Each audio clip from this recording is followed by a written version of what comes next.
Hey guys, how are we doing tonight? As you can see, I'm starting a group build for 2026, the 100 Years of Pontiac, and that just seems fitting because I'm the Pontiac guy. Glenn and Kevin, I think I saw Steven in here earlier. Yep, Steven Kessel. Yep, so basically it's group build's going to run all year, and any Pontiac you want to build qualifies. Could be a new kit, it could be a restarter, it could be a 3D print, it could be a cast resin, it could be something scratch built or kit bashed or whatever you want to do. Hey Onyx, how are you tonight? It could be any Pontiac you so choose will qualify, and you can also, if you want to cross pollinate or double dip with another group build, that's fine by me as well. So We just want to celebrate 100 years of Pontiac with this group build. That's it. It runs all year. Hey, Jason, how you doing? Like if you wanted to do something, cross over into the Super Chrome group build or something like that, that would work out great.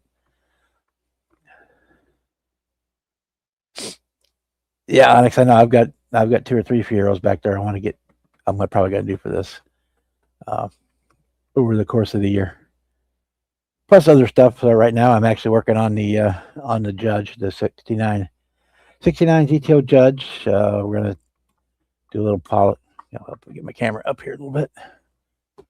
We're gonna got it all cleared and everything, so we're gonna do a little bit of polishing on it, and we may get into final assembly tonight, or we may not. We'll see how that goes. Got the interior, chassis, all that stuff already is all complete, so we just gotta get the body ready to go, and then we'll be good on that. Yeah, it could be like a NASCAR, Pontiac NASCARs, all that kind of stuff.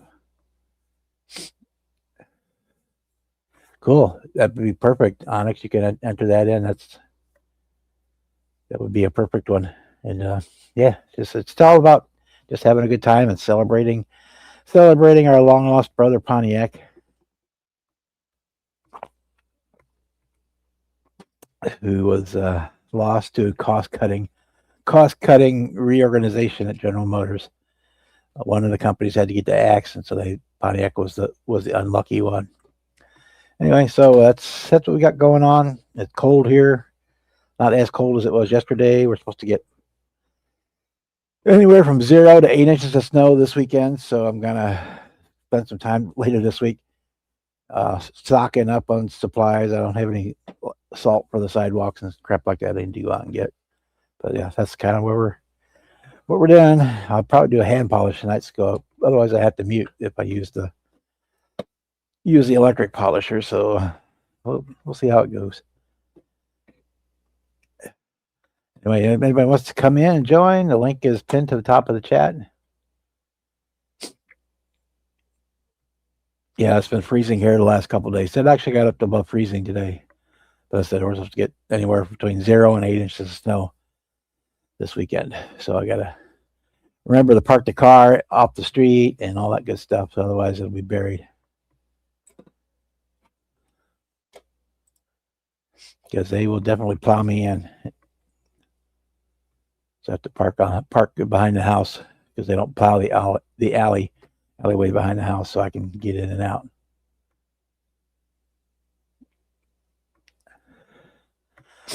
Yeah, but that's Minnesota, Jason. That's a warm spring day, 20 below.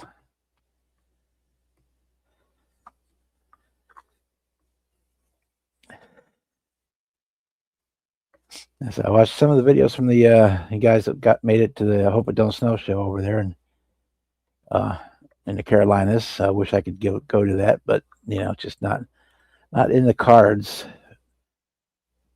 to travel to a lot of those one-day shows.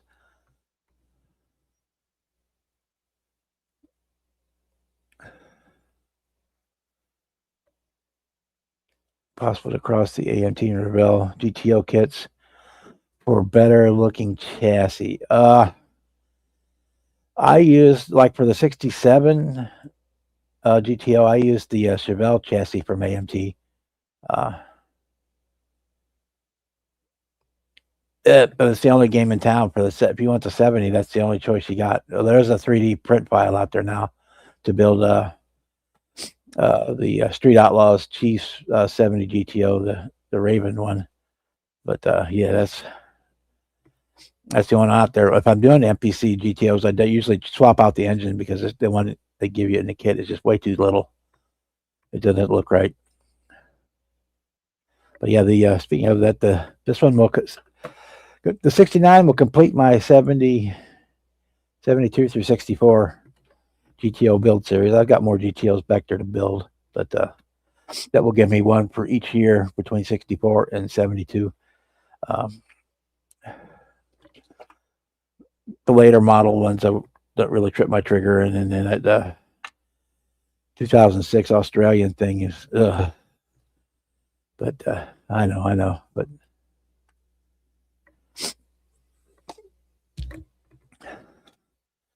But check out that video. It's on my YouTube channel of the group build.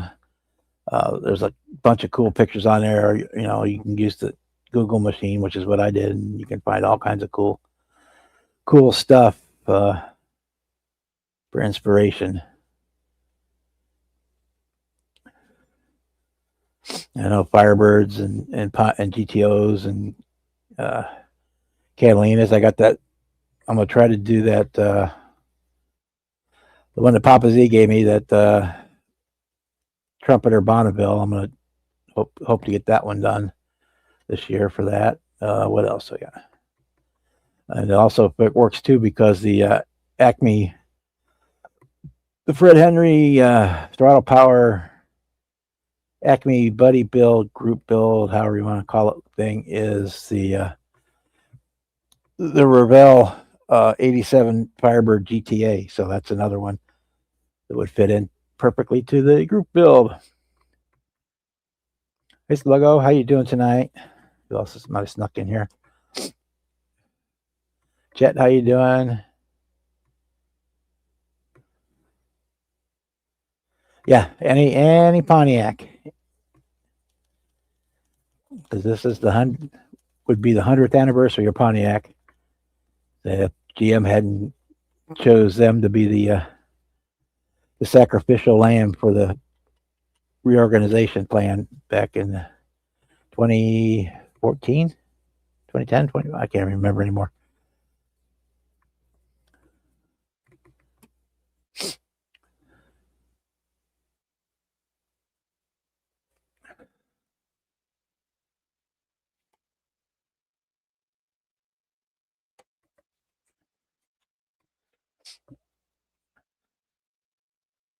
And I will try to remember when I go. So I'm supposed to go to the city here later this week, Chet. I will hit up a couple of the Hobby Lobbies and see if I can find that RT postage stamp kit for you.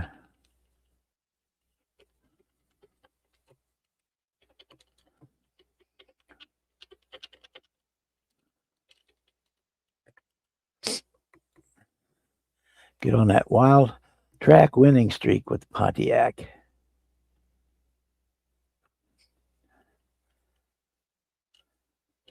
It's also kind of fun if you go on the YouTube and just put in Pontiac commercials and see some of the Pontiac ads from the years. There's some funky, messed up ones in there.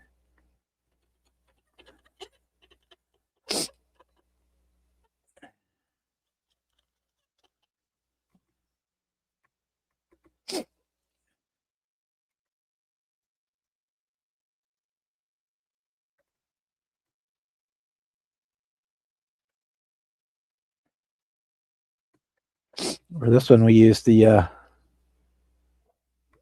Pro Scale Carousel Red, which is the correct GM color for the 69 GTO goat. That was the Pontiac usually almost every year had a limited color that was only available on a GTO, and the Carousel Red, which is probably the most famous color for the goat, is the Carousel Red, which is actually orange.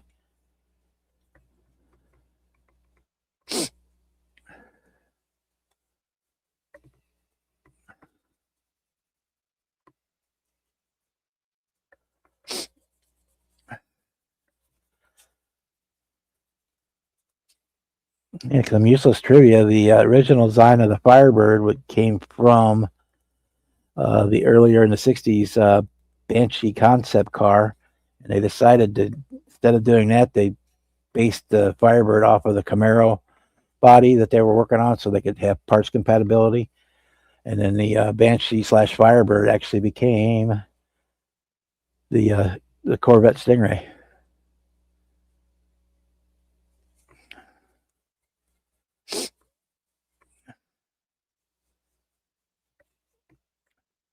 Yeah, I built a couple of them on it. I built the Pickford's 70 GTO for the Dazed and Confused group build. I did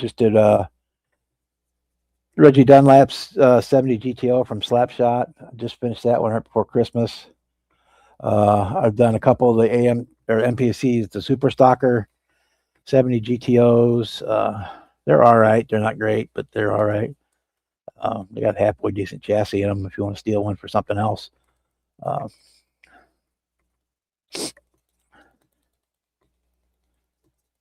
Yeah, because that's what it turned out to be. Because they decided to go with that Camaro, basic Camaro body design for the Firebird instead of the one which became the Corvette Stingray. Yeah, it takes a little bit of work, but if you take your time on it, it comes out pretty good. I mean, spend a little time fitting that front grille headlight bucket assembly up into the body properly, and then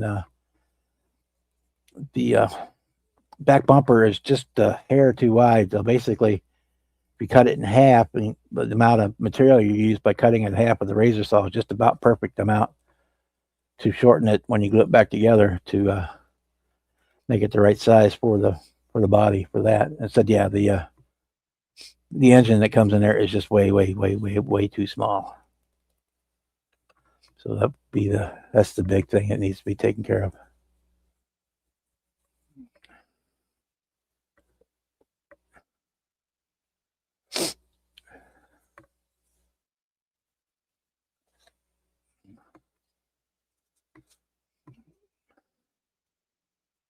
But if someone's looking for a Pontiac kit to do that 68 Revell monogram 68 Camaro Firebird 400 is a really nice kit. There's no complaints there. And if you get the newest version, it has a killer decal sheet with it.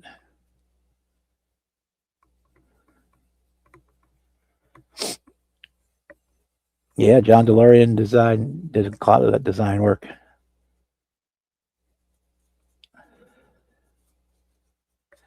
Speaking of which, that was what I got for Christmas was a Back to the Future DeLorean.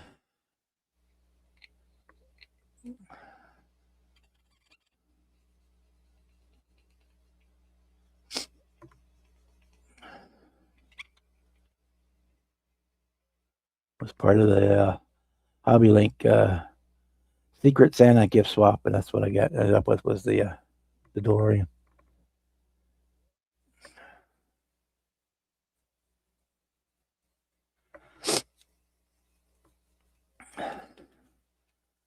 Yeah, I actually stole the engine from the Revell 66 GTO, the 389 six pack, and put that into my 70, and that fit pretty good. Fill it out pretty well. On a lot of the 67s, I stole took the 67 Chevelle chassis and engine and put that up underneath the Pro Street. But yeah, there's a lot of cool stuff you can do there. I like to think of those as basically your starting point. Then you do your work and modifications to make them as good as possible. I mean, you got the round two just brought out the Craftsman. Well, it's been a year or two now. The 68 GTO Craftsman kit. That's pretty nice. Again, this doesn't have an engine in it, so you can go get yourself a 3D printed one or steal one from somewhere. That's a good option. The Revell 64 GTO is a really nice kit. Say we got the Revell just repopped the old monogram Fiero GTs. That would be a real good one. Say Trumpeter had the Bonneville. Hasegawa did a Bonneville. So there's lots of stuff. I know there's a bunch of 3D prints of like those older 40s style Pontiacs, delivery vans, and all that kind of stuff.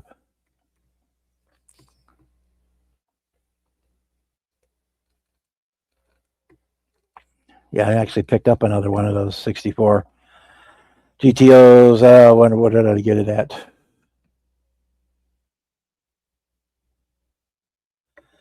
I don't remember where I picked it up at. I picked one up not too long ago.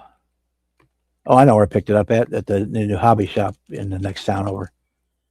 I didn't really need it, but I wanted to support the local guy, so I grabbed it when I got some paint and stuff.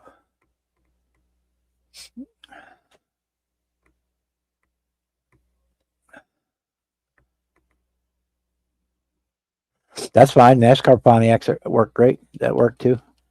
That Firebird kit, the 70 Firebird kit, is an awful nice one too. It's not super complicated. Hey Boston, how you doing tonight?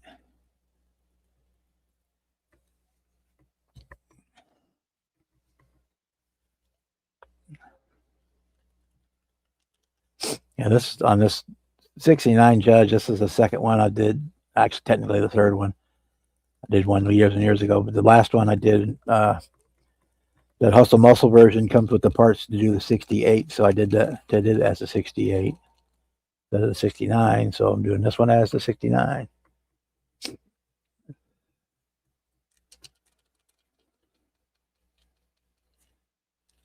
Probably got to wet sand this a little bit because it's not coming up the way I want.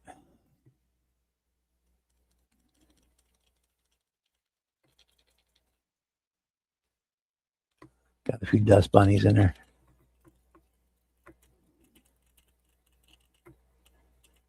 Just put out a video on the 66 Chevelle S. That's cool.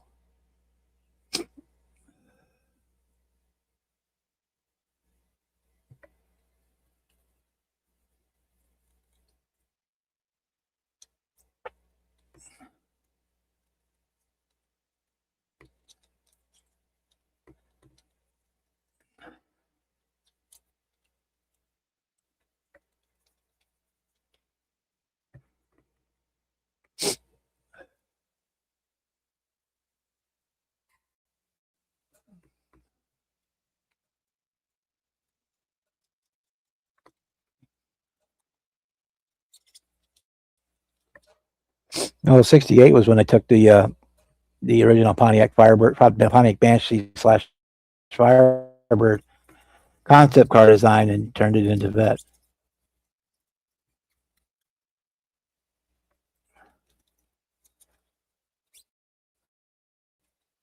And in that video, announcement video, I got a couple of pictures of the Banshee.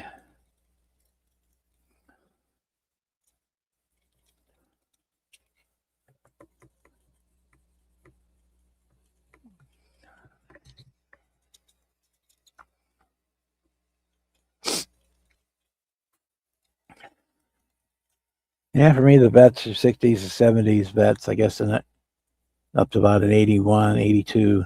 I like those. I never did like the more rounded ones from the 80s and 90s and on up.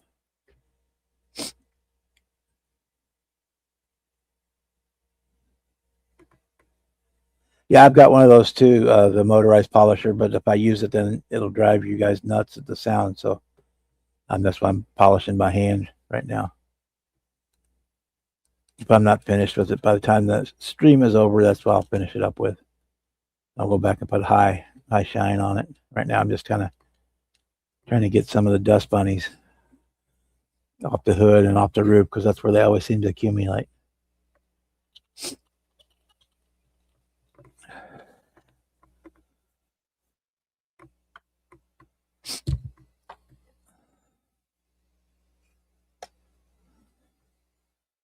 Yeah, the one I got is actually technically it's for trimming your pet's nails, your dog's nails, cat's nails. It's just a little tiny handheld battery operated Dremel type deal, 3 speeds. Put the cotton polishers in it and call it good. It works pretty well.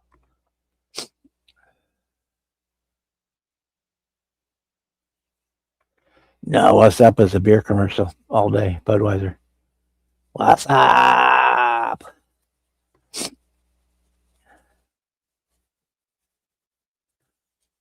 Along with the frogs.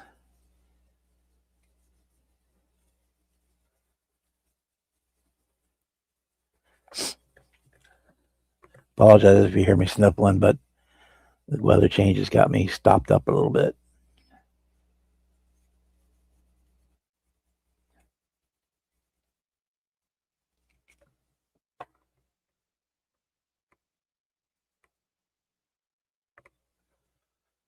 All right. Yeah, we'll be here for a couple hours at least, Onyx. So have a good drive home and drive safely.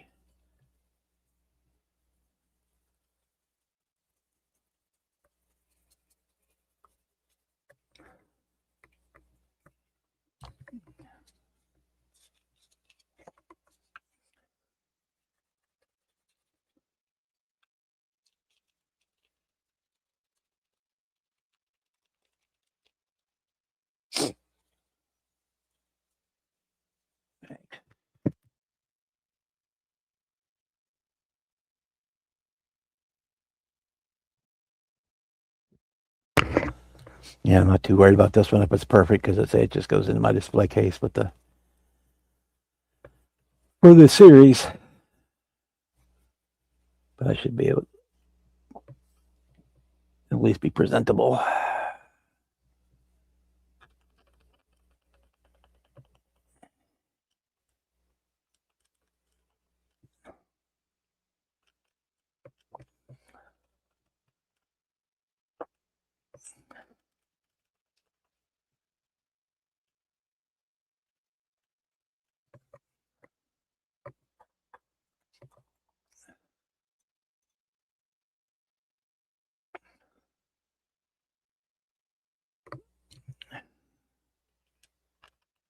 Yeah, it isn't getting that cold yet up here in a long time, but I've been there, done that. I grew up in a lot of time in Wyoming as a kid.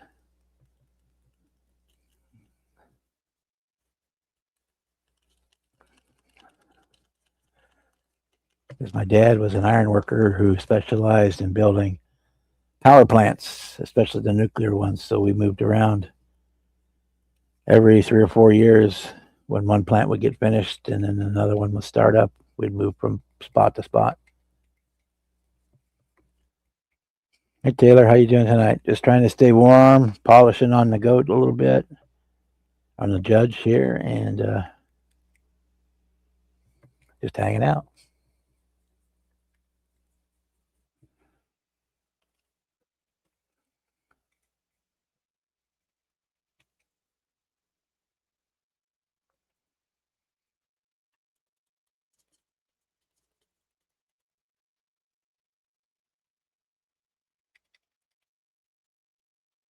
Yeah, got that looking pretty good. I might hit it with the electric polisher just to really shine it up.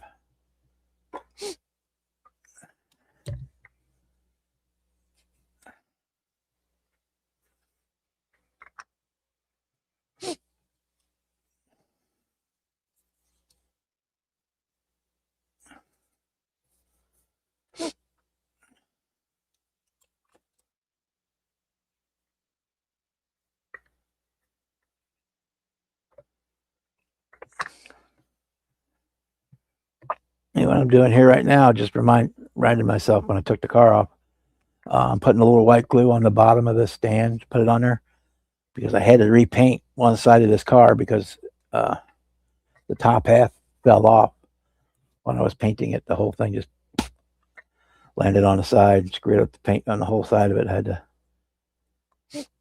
I do not right now. I'm actually using the Mr. Hobby Super Clear UV cut um, because here in the wintertime I can't pipe the spray booth outside. I have to do the bucket method because it's just too freaking cold down here, and so I'm restricted on what I can use a little bit. I have used it before. I use it when I do my guitars all the time. But yeah, let me be right back.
We had an earthquake here last night over, well, across the river anyway.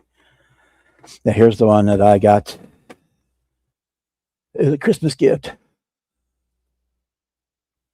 The Yoshima Back to the Future DeLorean from part 1.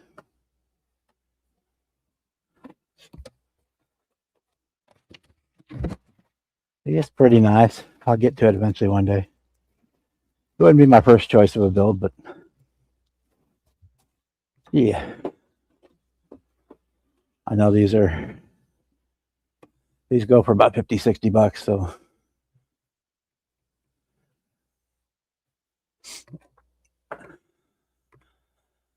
only when pushed by a train going downhill, I think. But no. The real ones anyway.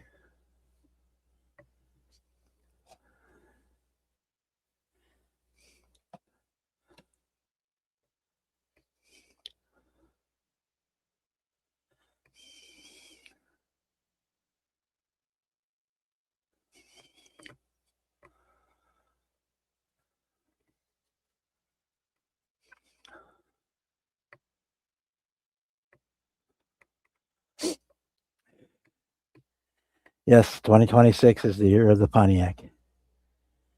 It had been 100 years.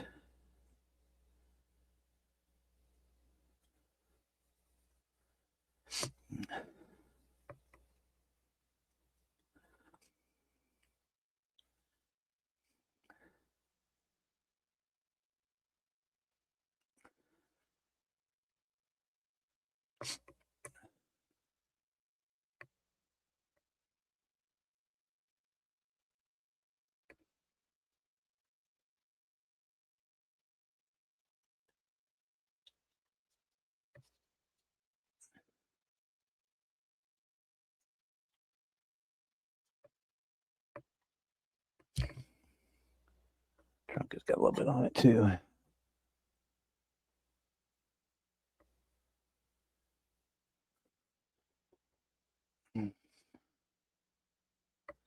Yeah, DMG. I build all that stuff too.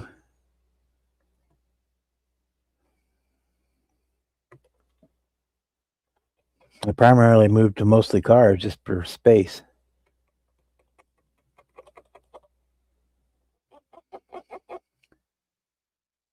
Because I was just running out of room for the airplanes and stuff. And the ships. I definitely have no more room for ships. I have to make room for that Constitution because I want to get that going here soon. As soon as I get off my butt and go down to the garage and get the other banquet table and bring it up, I'm going to set it up in the dining room upstairs, and so I can put the Constitution on there because it's a long term project.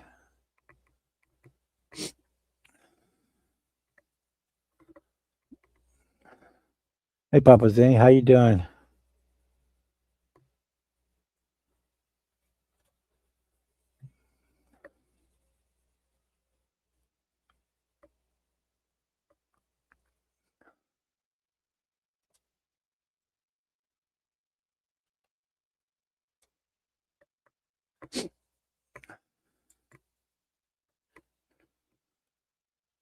Yeah, I've got the big one, the 196 one. It's underneath my couch right now, right next to my Lionel train set that I grabbed the last time they did a release on them. It was like, what, 5 or 6 years ago, maybe a little more. And yeah, I'm want to build it under full sail. So, and probably I want to, the plan is to build like a diorama base so it's like at sea at full sail. So I have to get a bunch of figures for it and all that kind of stuff.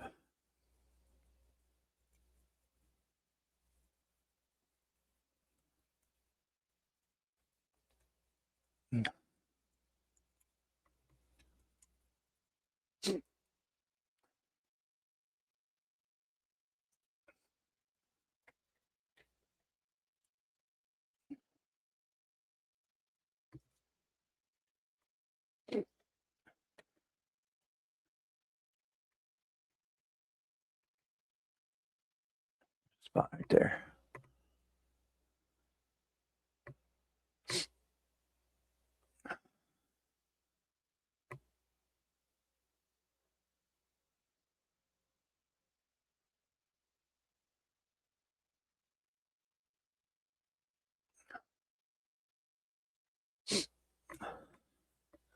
Sorry to hear that. I hate to see hobby shops, the mom and pop places closing.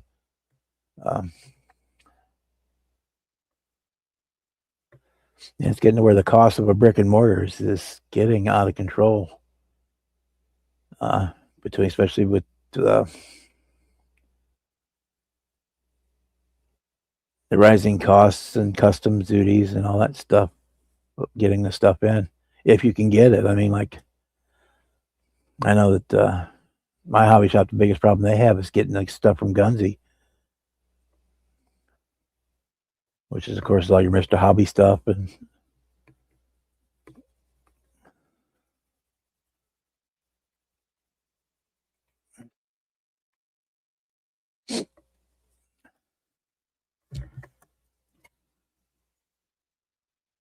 which is about normal since I've pretty much kind of transitioned from a lot of the Tamiya products to the Mr. Hobby stuff. Now it's almost impossible to get the Mr. Hobby stuff in.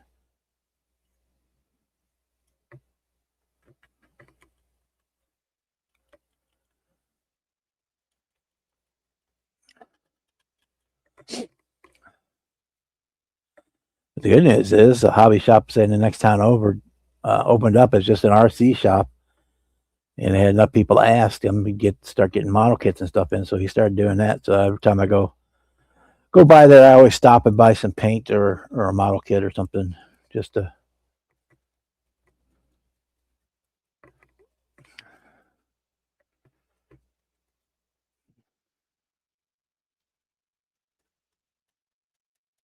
help support those local mom and pop places.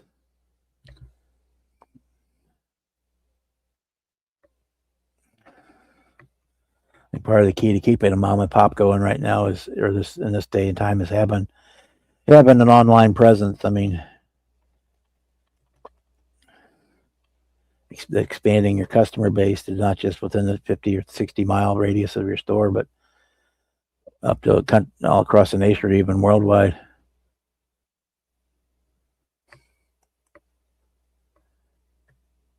The big hobby shop close to me, Mark Twain Hobby, that's kind of what they do. They're at the point where they have basically maintain separate inventories for their online store and their brick and mortar. The nice thing is that I think it's anything over $60 from them is free shipping. So it's cheaper for me to order that off their website, unless I'm going to be down there, like I'm going to be down there this weekend, but it's about 80 miles from my house. It's cheaper to buy $60 or $70 worth of stuff from them and have them mail it to me for free than it is to pay for the gas to go down there. Not that I don't mind going down there. In fact, if you go back on my channel, you have to go back pretty far. I did a walkthrough of the model section of their store, which is pretty extensive.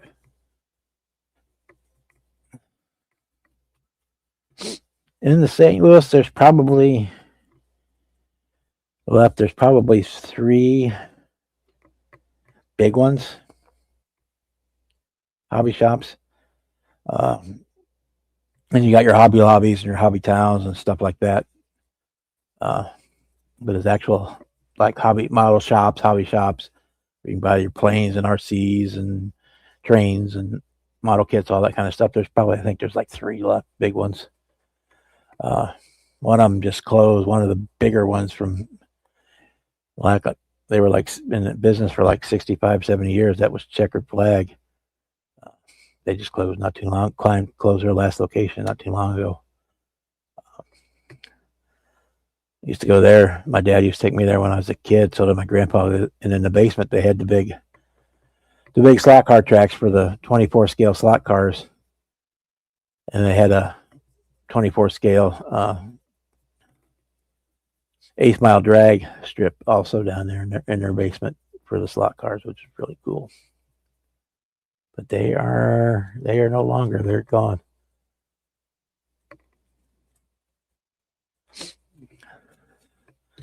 But they were a lot more. They were closer to like a Hobby Lobby type store than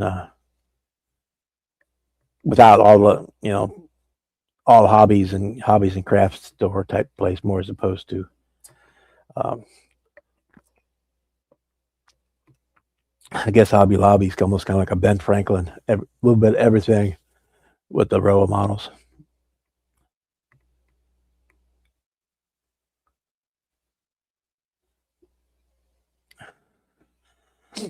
I use the Novus for like this type of stuff.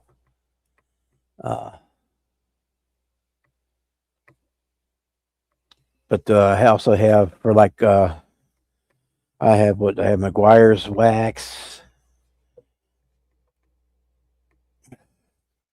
different process stuff. I have turtle wax, wax and dry. That's the wet stuff.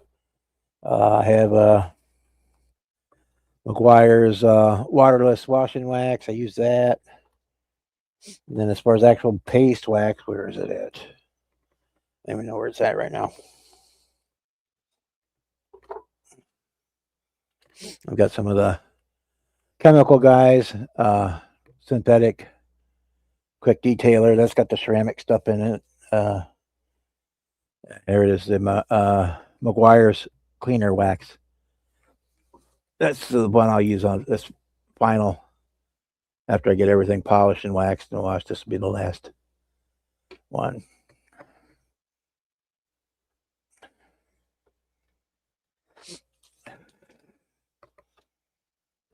But I'll use like that waterless wash and wax and the detailer ones to clean all the, make sure all the polishing compounds and all that stuff is off, and then I'll do a final with the actual wax, especially on a black car. On lighter color cars that don't show the fingerprints so much, it's not so bad. But on the dark cars like the black cars, you really gotta, or I really have to get that nice ceramic coat, or at least a good turtle wax type wax on them to help control the fingerprints. I know, Kevin, you use some kind of a furniture wax, don't you?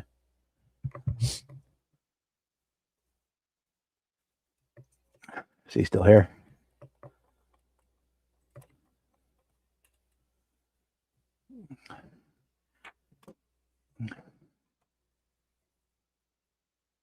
It dries into a hard shell. I'm thinking insulator wax. That's what it was.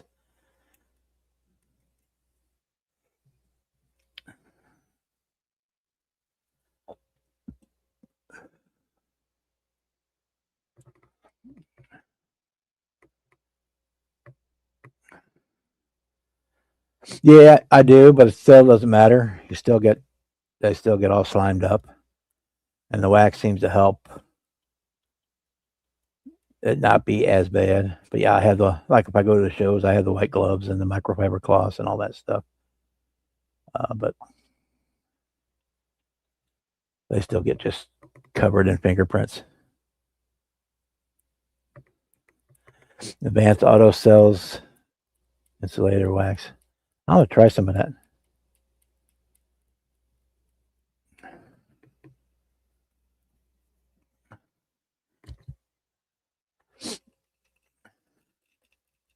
I'm always open to the new stuff. Help improve the craft.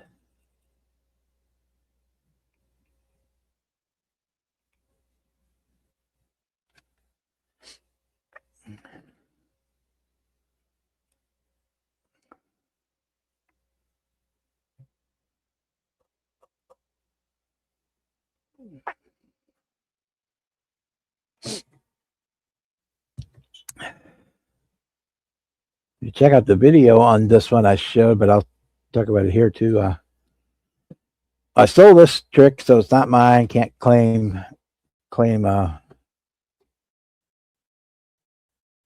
ownership of it or anything. But what I've found or saw on the internet and found, started doing. Let's see if it wants to focus. For the door locks or the trunk lock, that is dash or the glove box, stuff like that. I'm using the sewing pins to drill out the actual lock, and then you glue it in the head of the sewing pin for those. And they're just the right size. There's that one. I don't want to focus.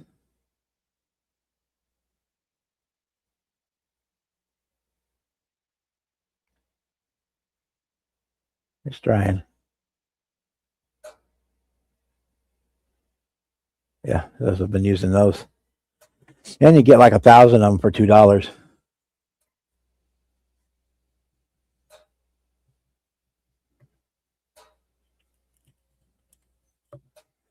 Yeah, wax is usually my last operation.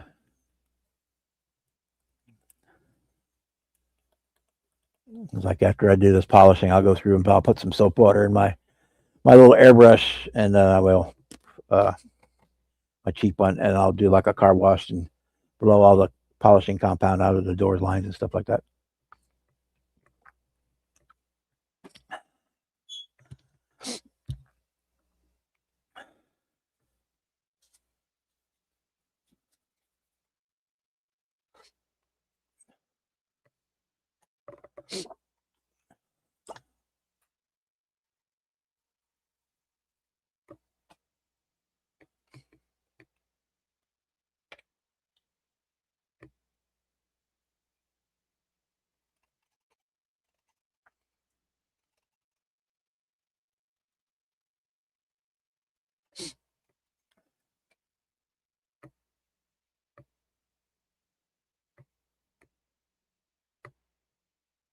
Duragloss 101.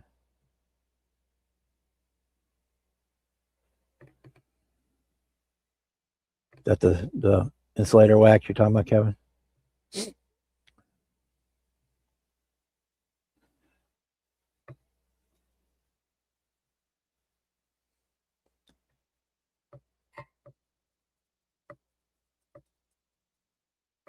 Waxing too soon will cause solvent pop. That's good to know.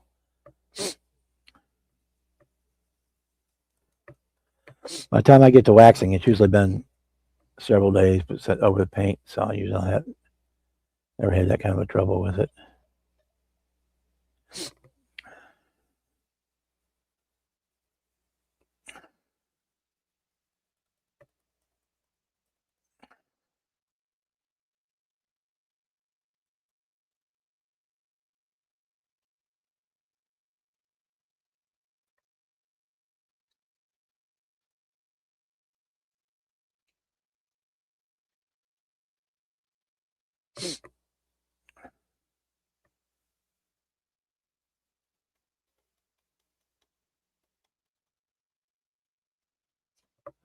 So Advanced Auto has. Let me look it up.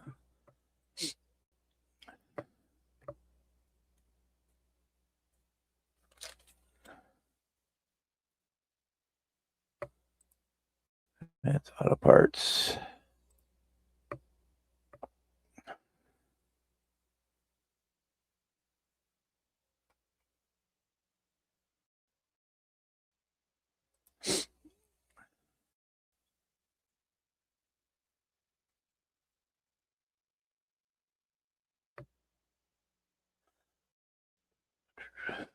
Let's see. They have a regular search. I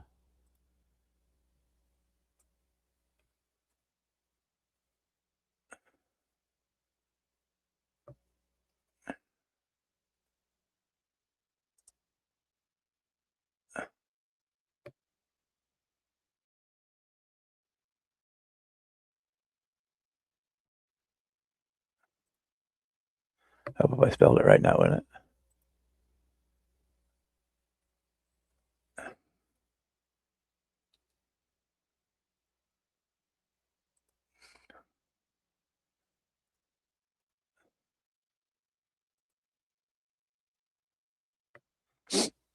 Let's see what they're showing.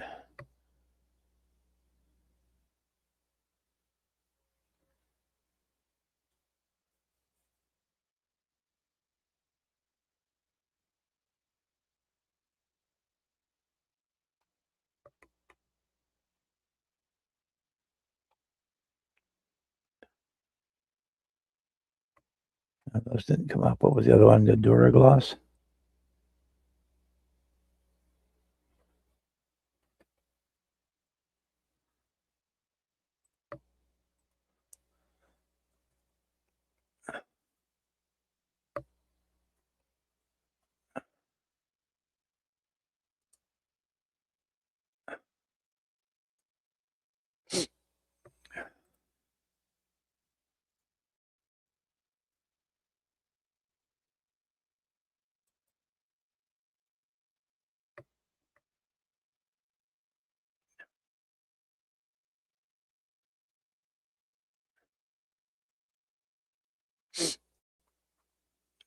Let's see.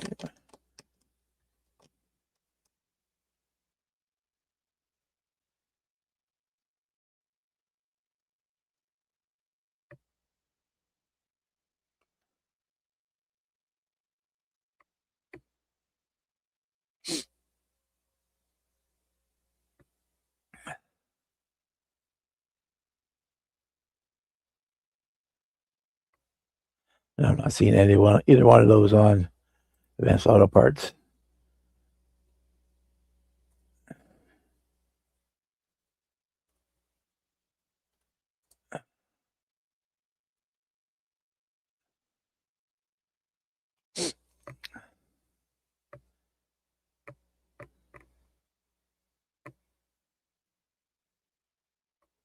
Insulator wax on Amazon.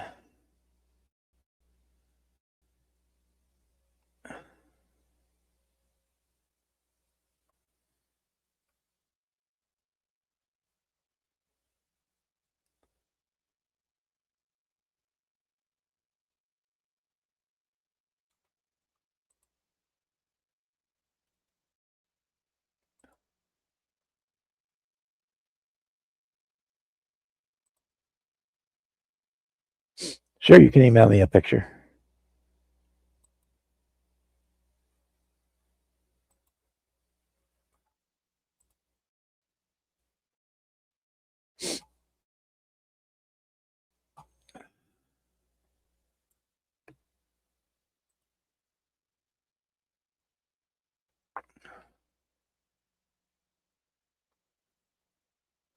Here's the binding on Amazon. Colinite 845 insulator wax, easy to use. Carnauba and polymer wax, sealant, high gloss, shine, durable, hydrophobic beading, and long lasting paint protection for cars, boats, trucks, and RVs, motorcycles, 16 ounces, 2044.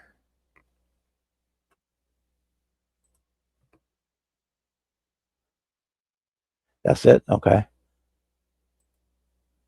It's on Amazon for $20. There's different kits. You can get ones with a polishing cloth for more. Let me add it to my shopping list, and I'll grab it next time I'm in buying on Amazon.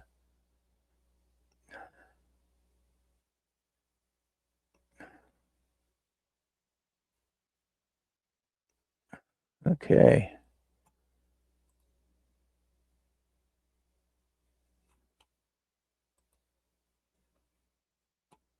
And I don't.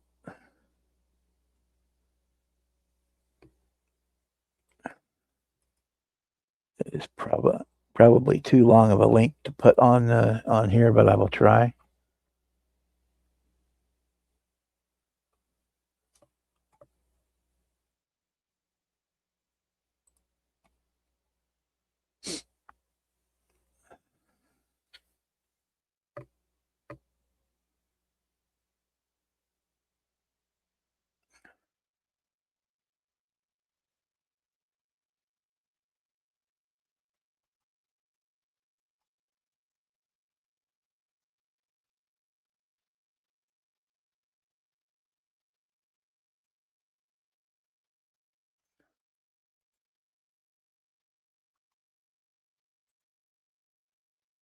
It's too long. All right, I did. Let me try that. I put it in as 2 words. That might be why I couldn't find it.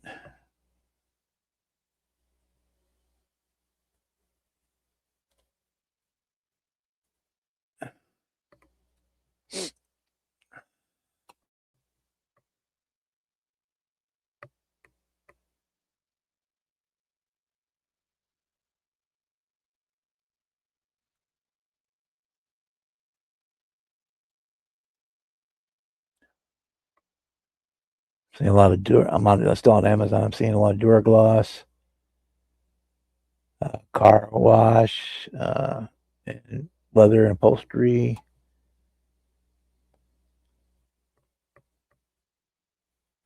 Let me go back to advanced.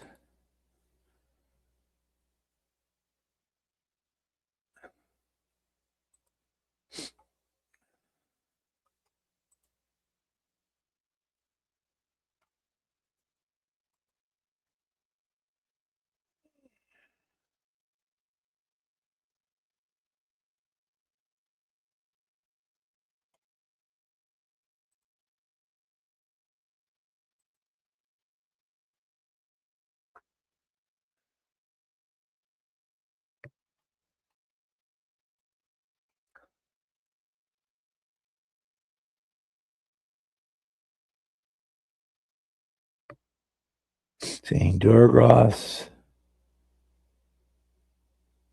ultimate orange container labels.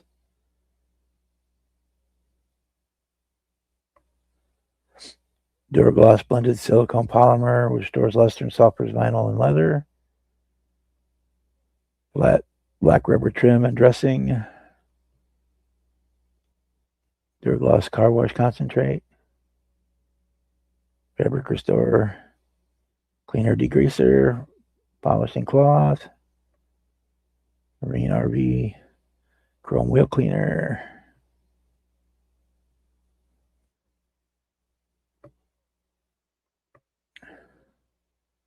Oh, there it is. Clearance $4.95.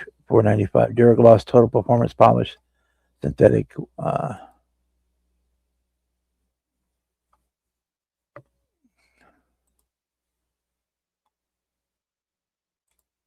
Here, sorry, I forgot the blank screen. That's all right. You have to look at that 28 Pontiac for a while. There we go.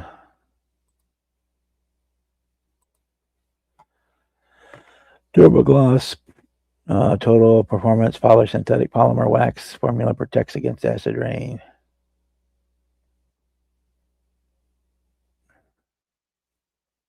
There you go.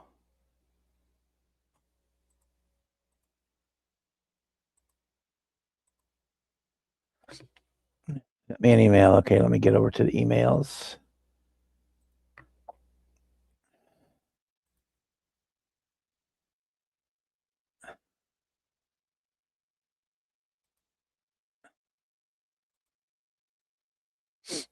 Check the other. I don't see it there. Let me check the other one.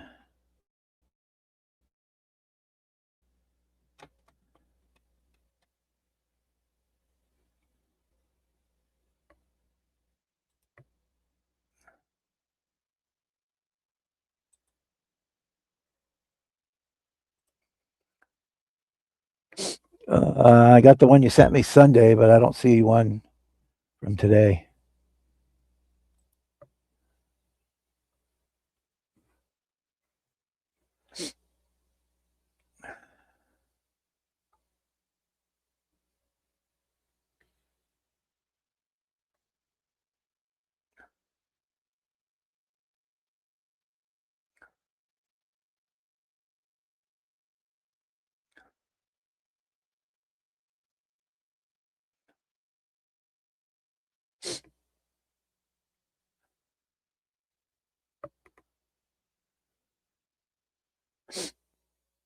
So, Kevin, do you use the Duragloss and the insulator wax, or do one or the other, or how's that work?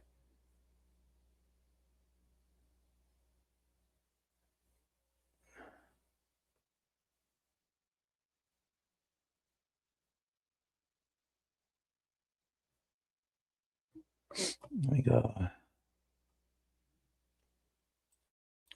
Goodwill.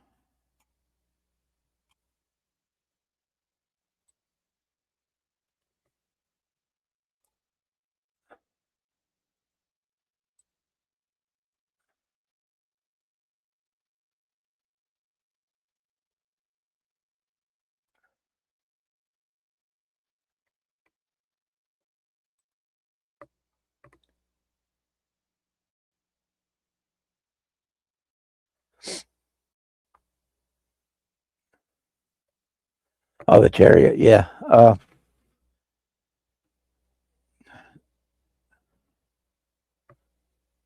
Those were kind of cool.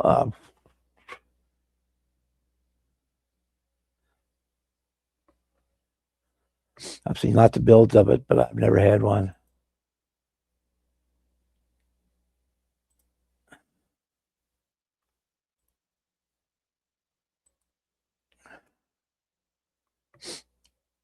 Lost in Space was the one kind of sci-fi show that kind of kind of passed me by, I guess, or was never much into.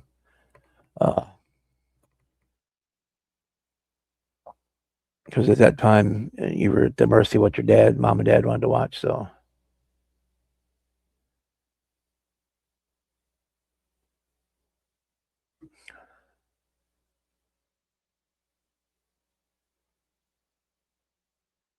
oh, you use either one or the other, not both. Okay.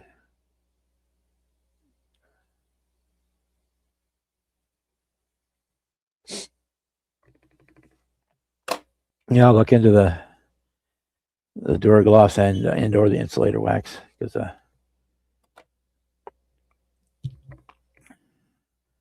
which one was on the Mustang you sent me? Has that got the insulator wax on it or the?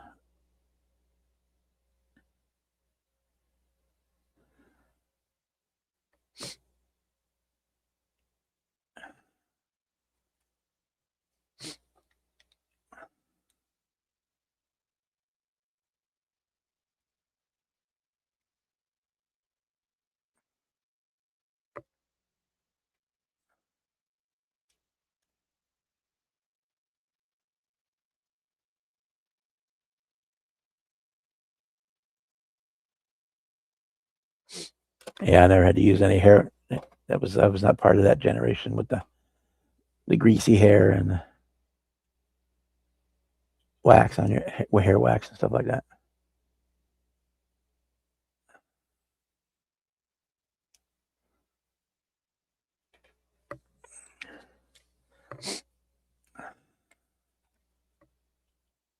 Probably insulator wax on the Chevy. Okay, so I know that looks good. So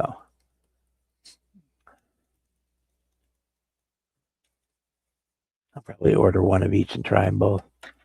See which one I like better.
Yeah, you used to be able to find model kits on there cheap all the time, but they got to where they're. It's known now that they have them, and it's kind of getting harder and harder to find them at a good price.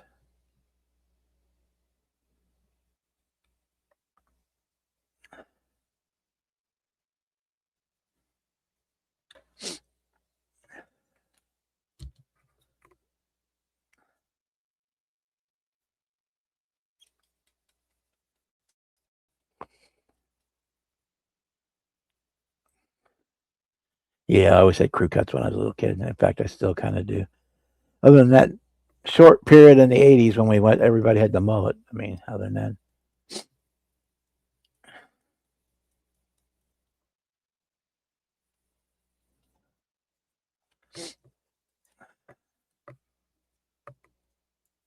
cool.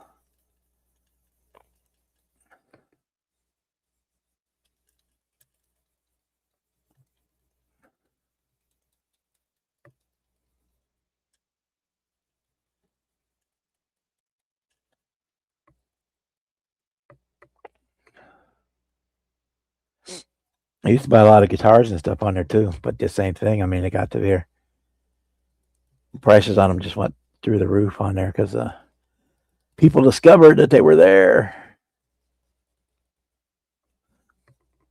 and they never have any of the good stuff. And it all goes on the website now. They never put it in the store anymore. So.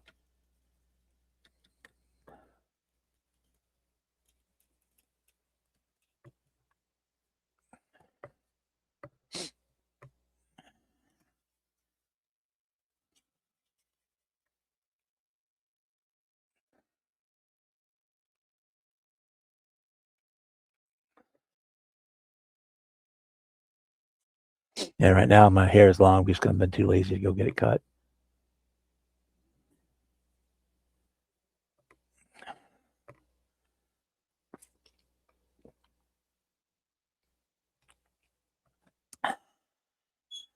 Well, I gave up on trying to keep the coverages. That's a lost cause.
Hey, Rick. How's it going, man? Right. Why you in here all by yourself, man? I don't know. I'm just here. Nobody else wanted to come play, I guess. Yeah, It's all right. I'd be sitting here anyway if I wasn't online. I'd be sitting here doing the exact same thing. So yeah. the only difference would be the TV be on in the background, or I'd be on the Zoom page doing the same thing. So I figured I'd be on live here and make my 17 cents that I get from each live. Oh, you're gonna die a wealthy man, Bob. Yeah, yeah. Oh, as soon as I get on here, the wife start hollering. I'll be back in a minute. Okay.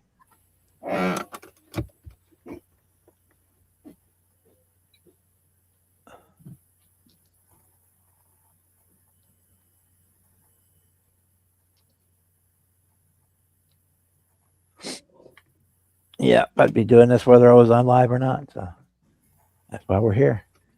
Gives me somebody to talk to anyway.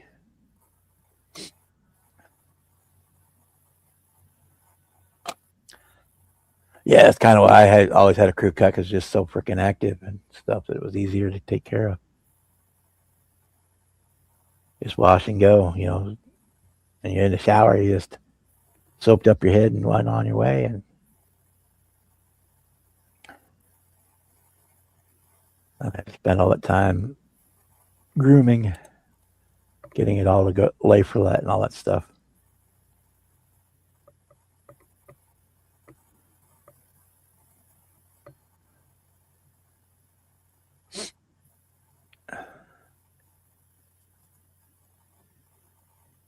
Oh yeah, the Salvino's meeting.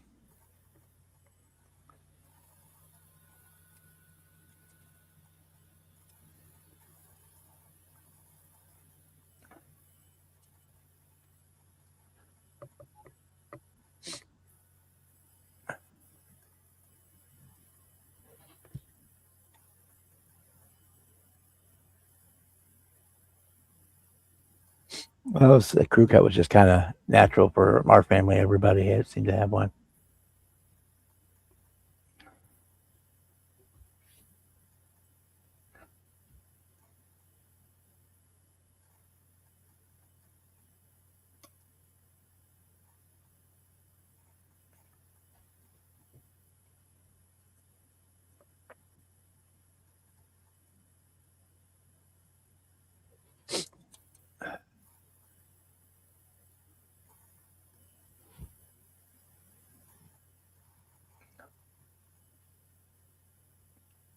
Yeah, I was out in the sun so much that I always had blonde hair in the summer and brown hair in the winter, with about a 2 week span on either end where it was red.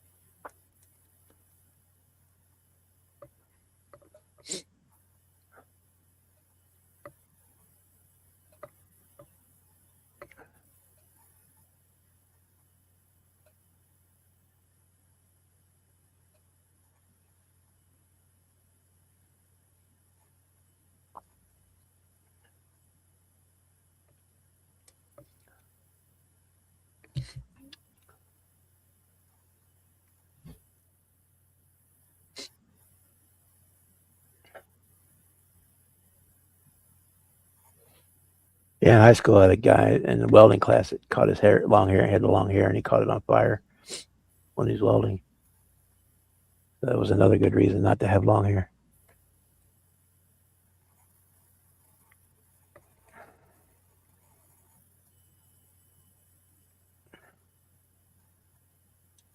That's about as good as I can get it by hand, I think. We'll do a little machine polish on it after we get off tonight.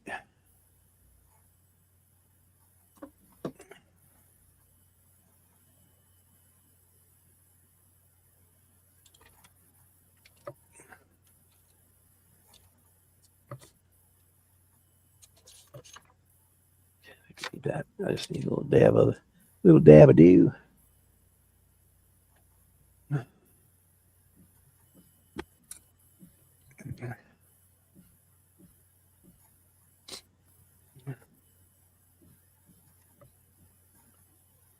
There's probably 70% odds I'll break this freaking thing off before it ever gets in the body.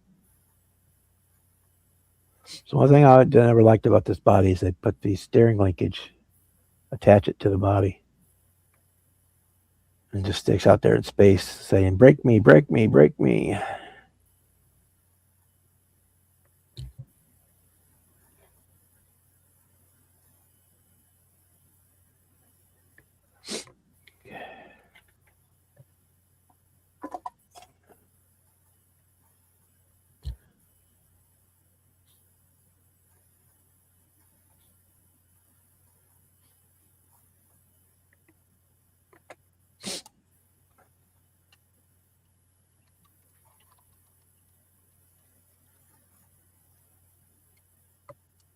Yeah, I caught myself on fire more than once when I was welding.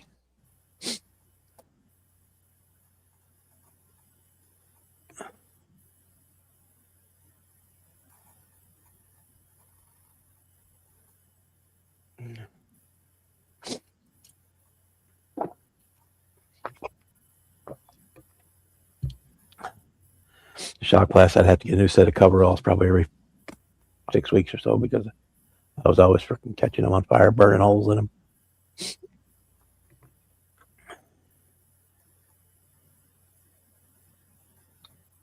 Oh yeah, that's why there's no rings.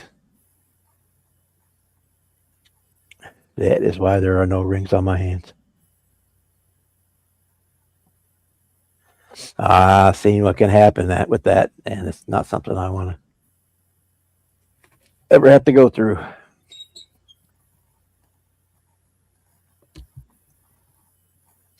Okay. I think we can go ahead and put the glass and stuff in this one.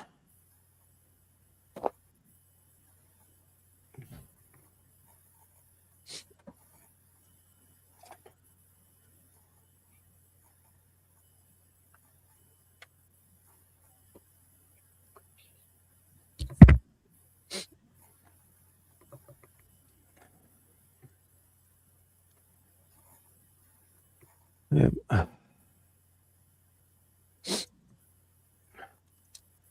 Welcome back, Onyx.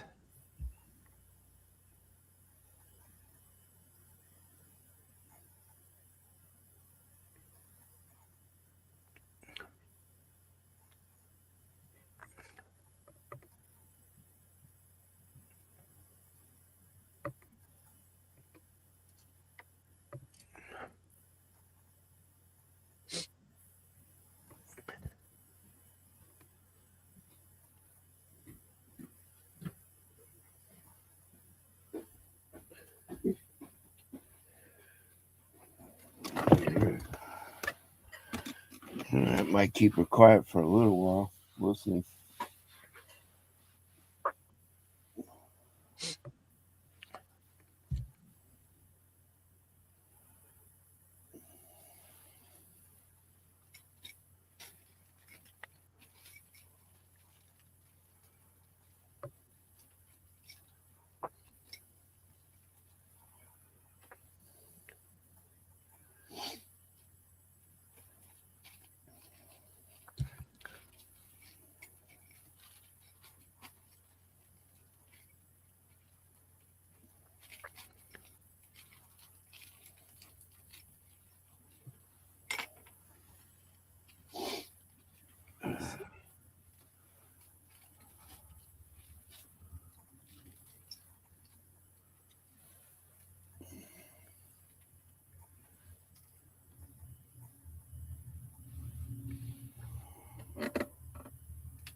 Okay, let that dry for a minute because you're not going to see much of it anyway.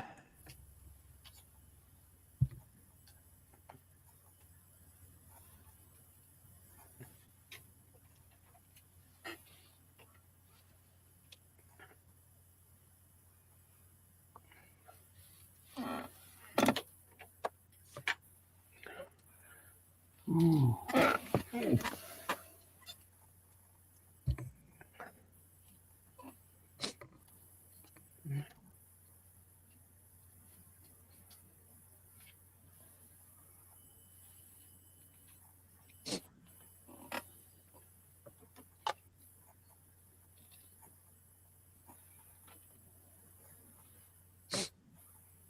Yeah, that would be something cool to do, but you don't see it anyway, so I don't worry about it too much. It'll just paint the part you can see, call it done.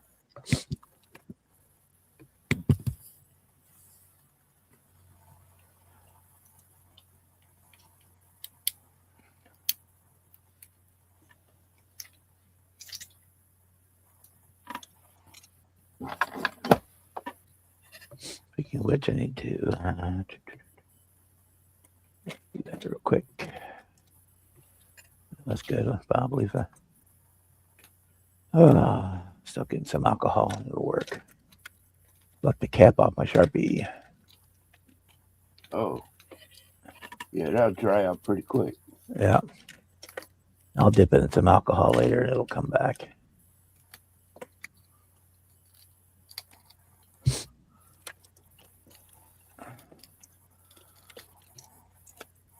That's the big one. Where's the medium-sized one?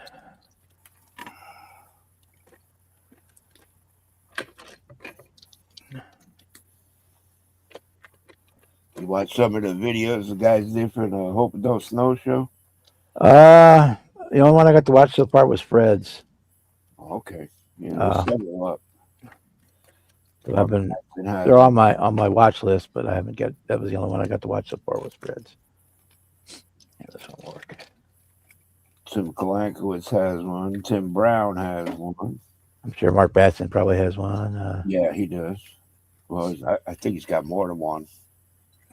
So, some of them guys did a contest table and the vendors, Matthew from MCV's got one. Who else? Irvin from the Arterake. He's got one up. Which actually, I don't think he covered the contest, but he did show like his stash ads and whatnot that he brought home. Which he found some pretty cool stuff too. There was the vendors had a lot of pretty neat old kits and stuff. A lot of things you don't see so often. That's cool. Yeah, that's what I like the shop part to show is. I mean, there's stuff that you can't find anywhere else. Oh yeah, swap meets are fun, man.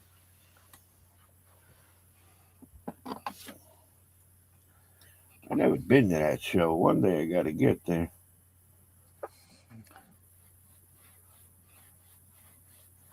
Yeah, I'd like to go too, but it's just so far for me Yeah, for a one day. Yeah. deal. It'll be a pretty good ride for me too. I'm looking at probably 5.5, 6 hours to Oh get there. yeah, it'd be probably 12 hours for me. Yeah, it'd be yeah, quite a trip for you. Then I'd like to go to JackCon once too, but I'd have to fly for that one. It's too far to drive. Yeah, it is pretty far. Atlanta's about the edge of my driving limit. Yeah, that's a long trip for you. It's about 10 hours. Jacksonville's actually the closest show to me. That only takes me somewhere between 2 and 2.5 hours, depending on weather and traffic and shit. Everything goes smooth. I'd probably be there 2 hours.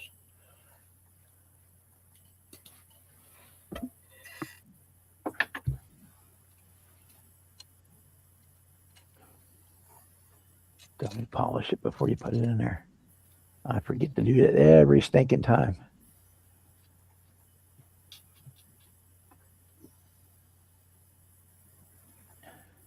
Jacksonville isn't a big show, but it's a pretty nice show. And it's IPMS, so you get a little of everything. Yeah, Same thing with the vendors. You got a lot of other things aside from cars, trucks. But it's a good mix. Definitely a good mix.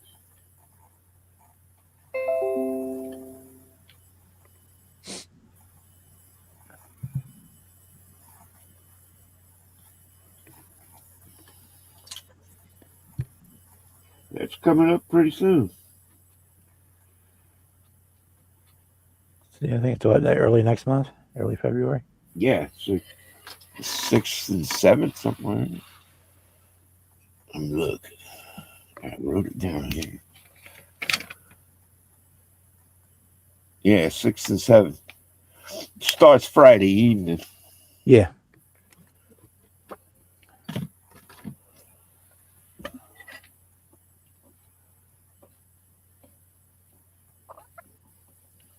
that's part of the reason I would consider that one over a lot of the other shows is because it's a 2 day. I mean, I do Acme. It's only 1 day, but it's like a 3 day event. I mean, the Yeah, show's only 1 day. yeah, but you could do. At least you can get all your registration stuff done on Friday. I think it'd be nicer if they would let the people that are there to set up on the tables, but they don't. Yeah, for Acme on Friday night, I've been pushing for that for years. See, they allow that at Jacksonville. You can set up Friday night. And it's not because I'm looking for premium space or anything. It's just I have mobility issues, and I don't want to have to Yep, that's true. fight the crowd on Saturday morning trying to get everything put out.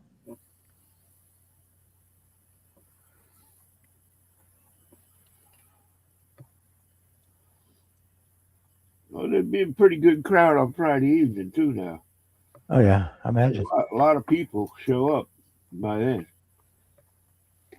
You still got more on Saturday. A lot of people more local to it show up Saturday morning, but Okay, Kevin, we'll be here. Kevin said he's going to come in a little bit. all right. Oh, there that email finally came in, Kevin. You what? Oh, he said he sent me an email, and like 30 minutes ago, just finally showed up for the Duragloss polishing cleaner, wet look, Oh, the box of his I stuff. never use that. I'll grab some and try it.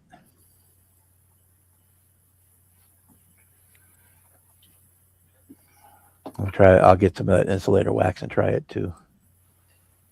I never tried either one of those. I use the Novus and McGuire's. Yeah, I use this McGuire's Ultimate Compound. What I'm reading on this is more of a sealant than just a wax, so that's kind of what I. I got the regular, the regular Novus, the Yeah, 3 steps. the scratch remover. Yeah. Yeah.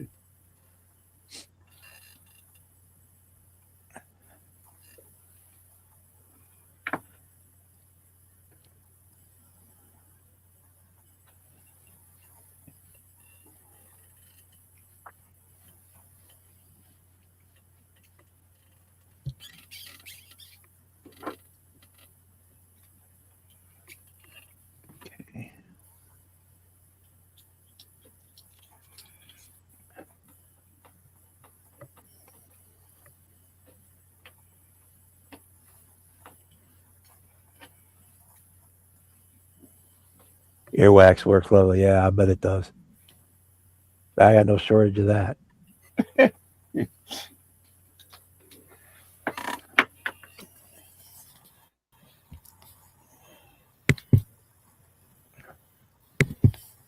Might be able to use it to mock up your models too. Yeah.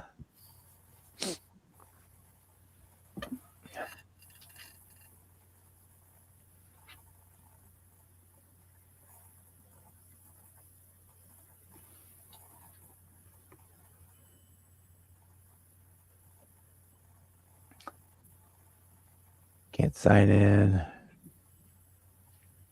What are you trying to sign into, Kevin or Sluggo?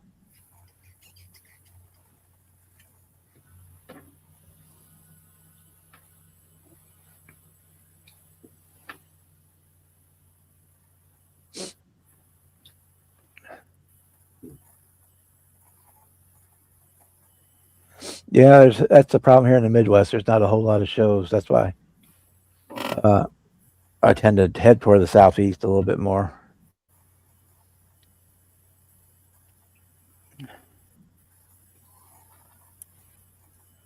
We got the one club that does a spring and a fall show, but those are pretty small. And we got the IPMS show, and that's pretty much it.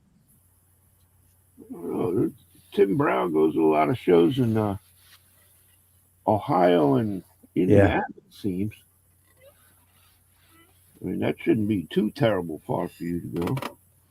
Well, Indianapolis is about 5 hours, 5.5 hours. I see. Ohio, Columbus is right at 8 hours Hmm. from my house. Dayton, Columbus. What about Kentucky? Louisville is about 6 hours. I go to a show in the summertime there, the Wonderfest. But that's more of a sci-fi show than. Yeah. Uh, Isn't there another one they have that's connected think with so. our show? I think so. I think Fafa was talking about going down there to one with Jim Darby.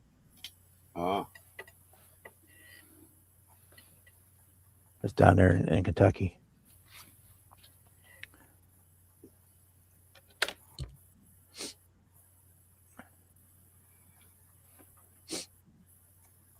I mean, there's one in Murfreesboro. I wouldn't mind. In Tennessee, I wouldn't mind doing that one because I have my niece lives in Nashville, so I wanted I could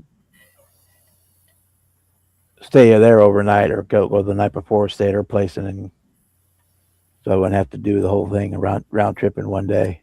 Yeah.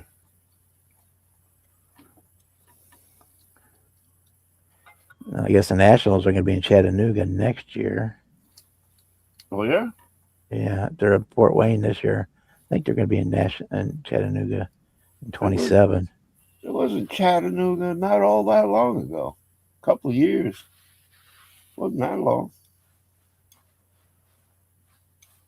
I think I saw that they're going to be 27 is in Chattanooga.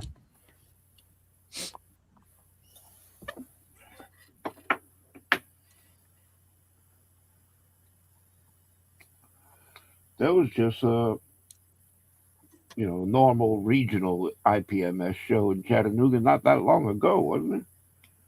I don't know. I think so.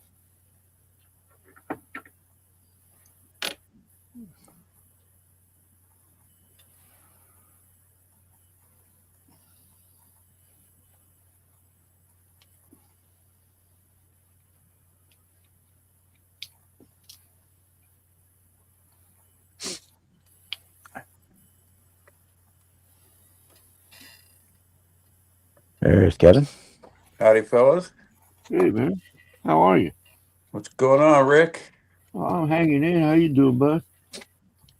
About the same. About to freeze my tuchus off. Yeah, I wouldn't want to be in your area. Dude, Cold it's, up that way. it's like 7 degrees out there. Yeah. 59 didn't have the vent windows. Won't be long. People will be griping about it being too hot out. Yeah. It'll come quick enough. Yep. I'm going to switch my camera here so if I disappear, you'll know what happened.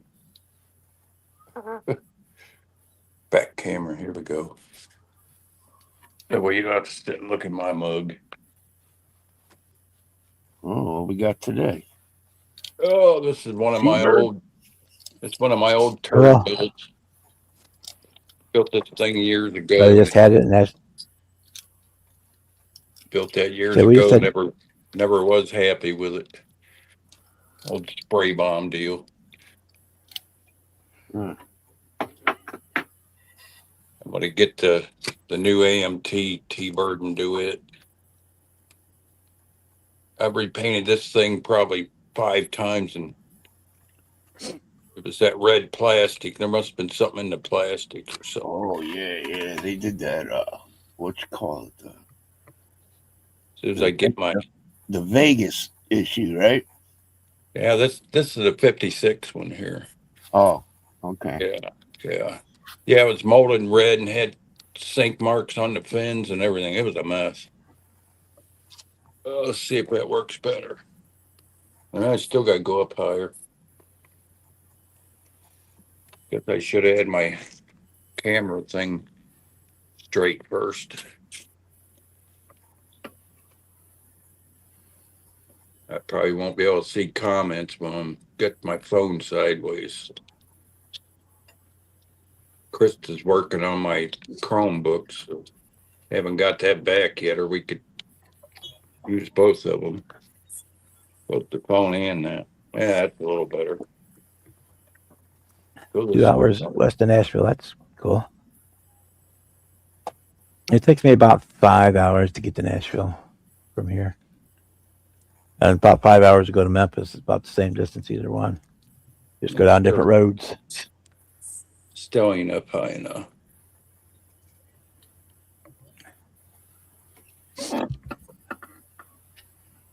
Do a little adjustment here. Sorry for making y'all seasick. It's over a little. Gee, I might get it eventually here. I know there's I think that show in Indianapolis or near Indianapolis that Dan goes to. I'm going to try to maybe get to that one this year. Yeah, one of my favorites was always the Three Rivers show in Pittsburgh. That was a cool show. Seen Don Yost there a bunch of times. Many years ago. My daughter would play under the show tables while we were playing with our toys. I asked Krista if she remembered that the other day. She's like, "That's who that little girl was?" Like, yeah.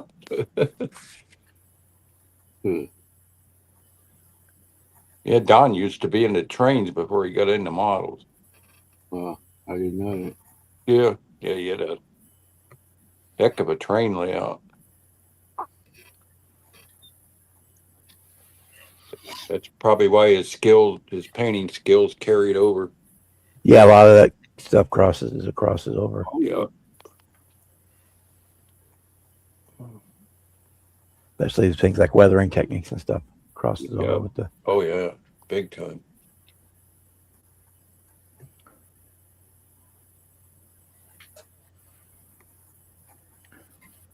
Oh yeah, I'd have a much easier time building a patinaed car than I do a fresh, shiny, clean one. Yeah. I just never had the heart to make a rusty car when I lived with rusty cars every day. Rusty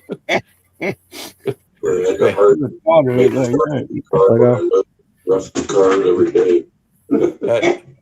There's Sluggo. What are you doing, buddy? Need to mute What's the up, sound on Kevin? your Here, YouTube. Kinger, Ricketts. What's up, man? Hey, Flago, how are you, man? Good to put a Good. face with the name, I think. It's me.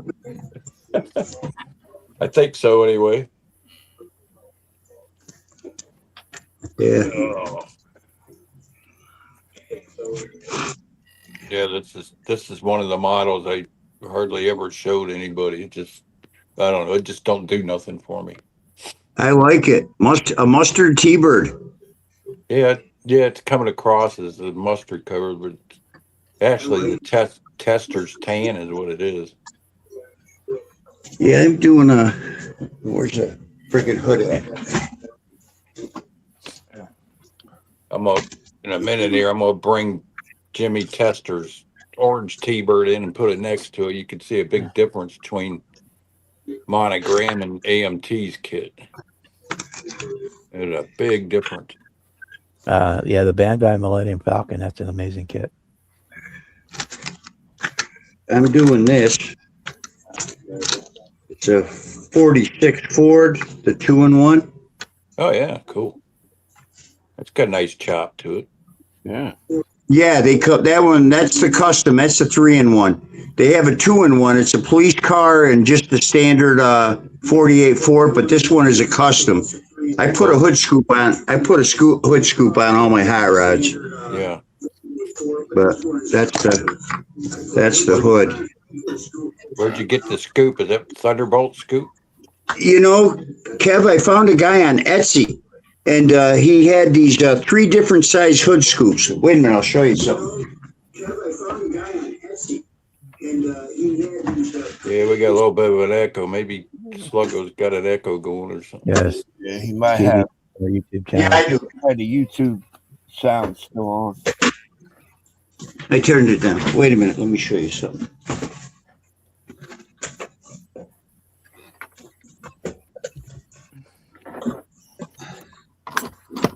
All right, we got all day.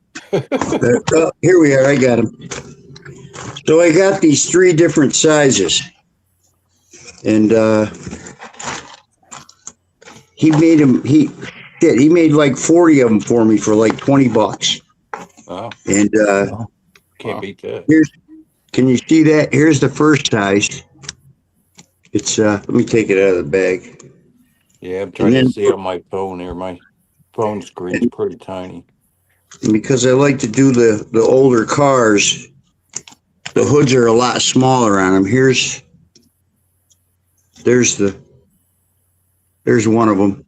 Yeah, Nice. you're kind of limited on what you can use on a. Yeah, that one I use on the bigger hoods, and then this tiny little. I know I played heck when I put that hood scoop from the '67 Corvette, the Stinger hood scoop on my wheelie. That was a tight fit. Yeah. Yeah. Yeah. Here's the one.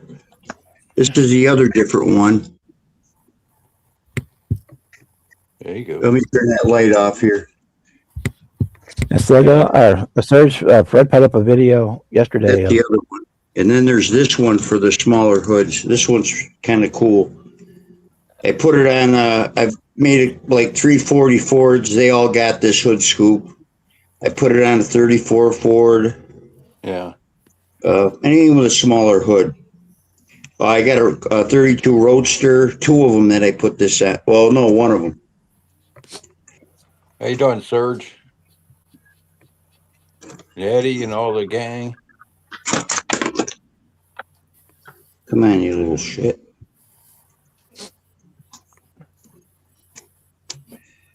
Yeah, he had up a video on the Hope It Does Snow show. He put it up yesterday. Yeah, I haven't got a chance to watch it yet.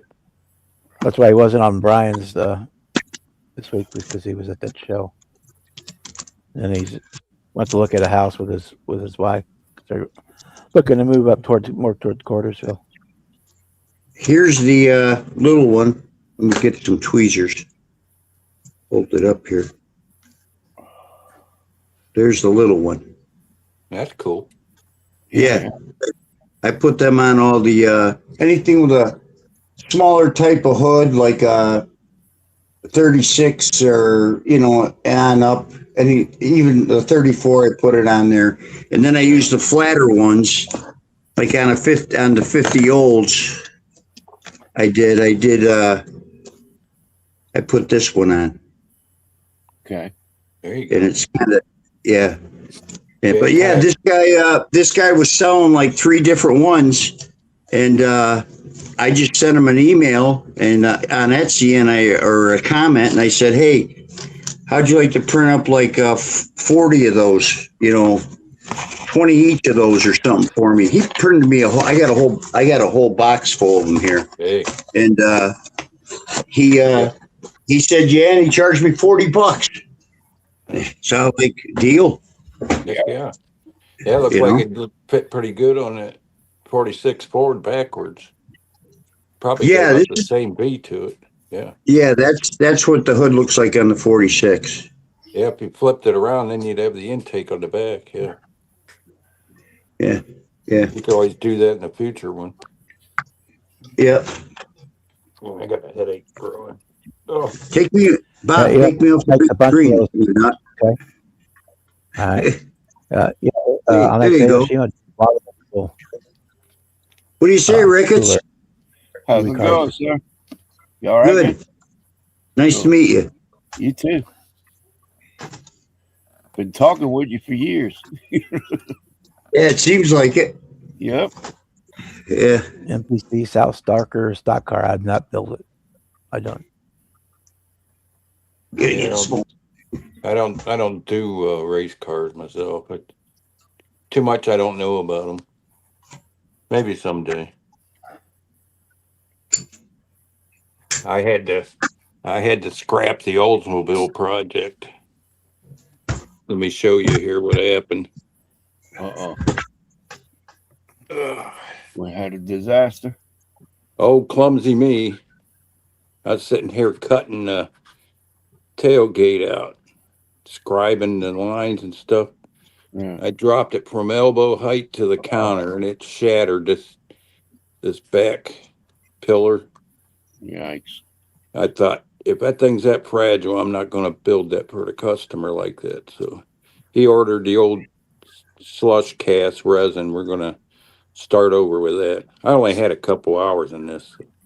It's like I told him, I'm glad I didn't have 40 hours or more in this thing. Kevin, This stuff is Still so a re- brittle. pretty easily. Kev, you did. I think you showed it before. It looked like a Zephyr. Zephyr? Yeah. Zephyr. Yeah. Is that an Yeah. actual kit, or was that a resin body, or what was No, that? that was AMT's. They call it a Black Forest Slammer.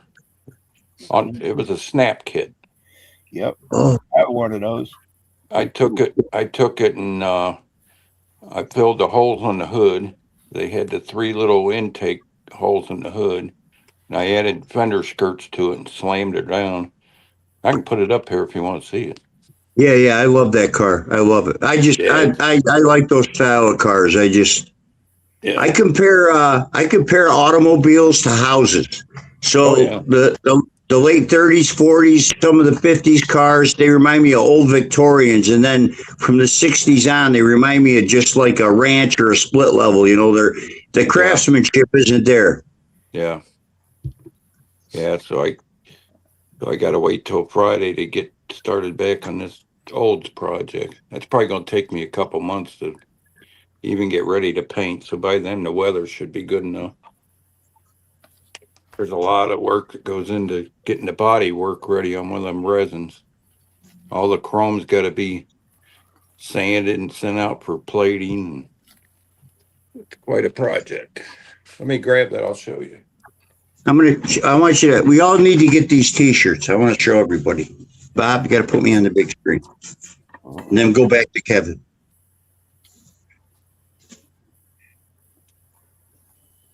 The Knucklehead Club. Cool. Yep. That's what we are, knuckleheads.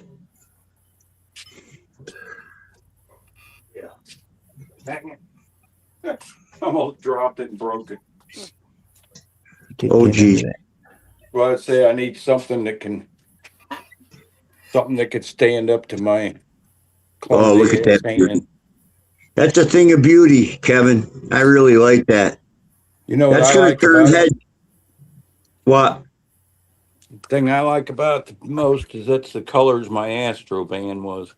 It's actually white on the sides, and then it's got the real deep pearl in the white, and then the silver on the fenders and the Yeah. Those. You ever see the movie The Rocketeer? and then see how I added Yep. the panel to the hood. It the styrene's kind of wrinkled up over the years. That's probably 35-year-old model here. That's really cool looking though. Yeah. But Yeah, it reminds me of the cars you seen in the movie The Rocketeer, or that movie Oh, yeah. Captain Sky or whatever, the Yeah. futuristic with Jude Law. Yeah, they're just cool looking. Yeah, the Art Deco stuff. Yeah, right. I They're knocked neat as shit. I knocked Oh, that look. the big exhaust pipe off with carrying it in here. Now, does Yeah, that have an engine in it? No, it's just flat bottoms. It's not even Okay. painted or nothing. See how I just glued the pipe on? That Yeah. would probably be like a 6-inch exhaust pipe on there. And yeah, that's what they call a slammer. You just paint the windows black and put it on the table. I love I don't that even- thing. I don't even think it was ever at a show. I like those. What is it? The 36 Bugatti, that teardrop looking thing, similar to yeah. that. Yep. Yeah. Yeah, it's got a good look from the back.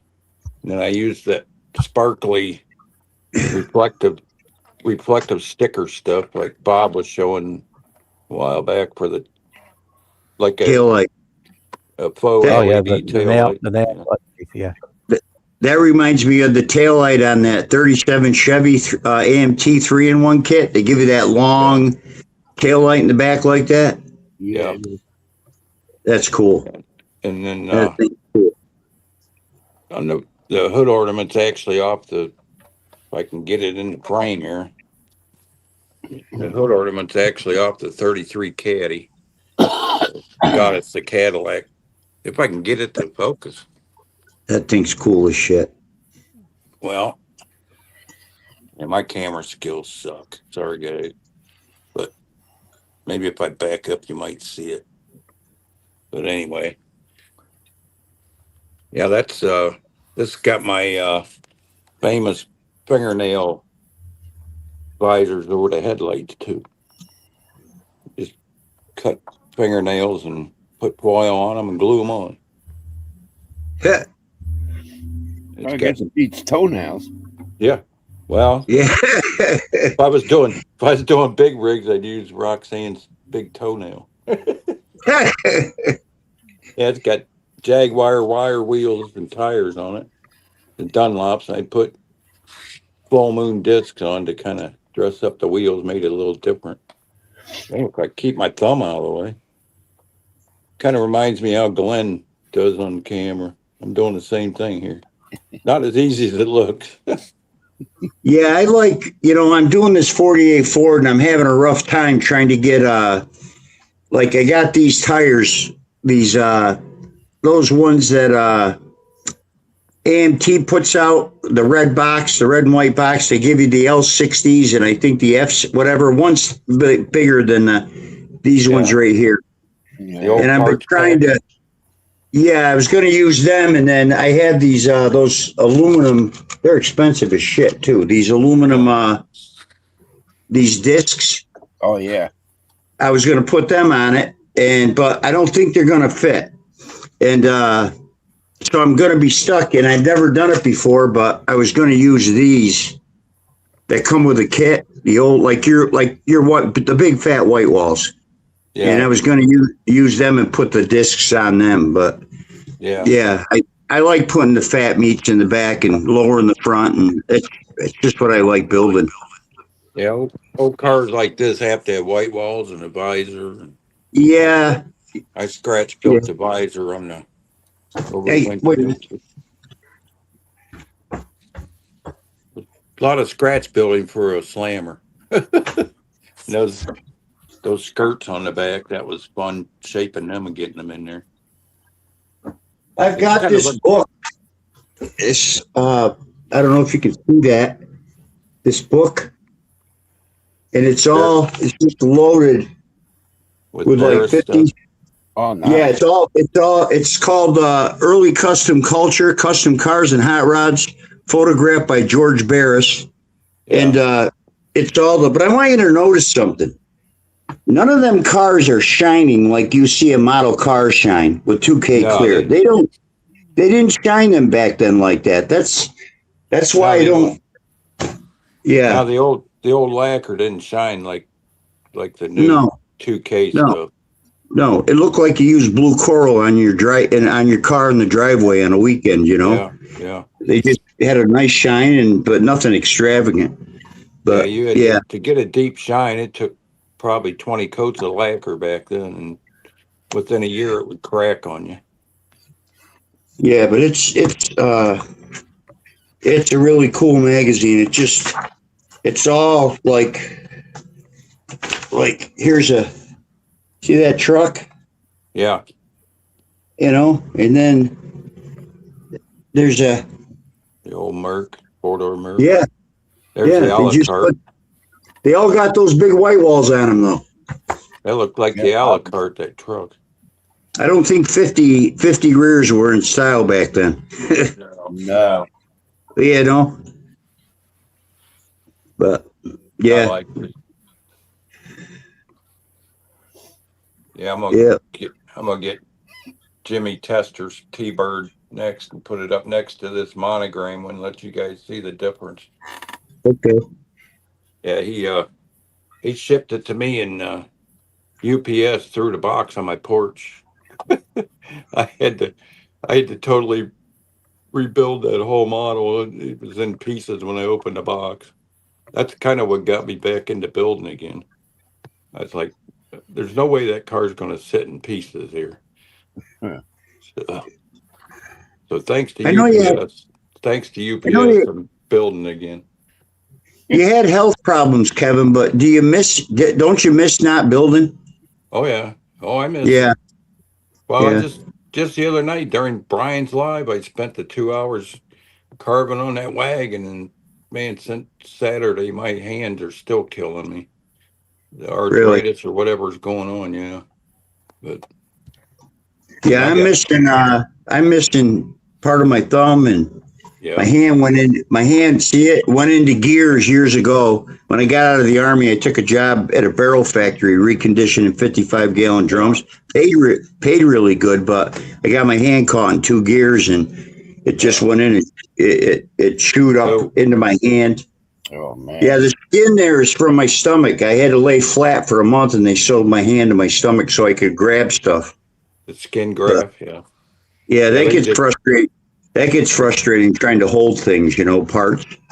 They did that they did that with my brother. He got his hand stuck in a lawnmower muffler press when he back probably 30 years ago, turned his hand into a lawnmower muffler.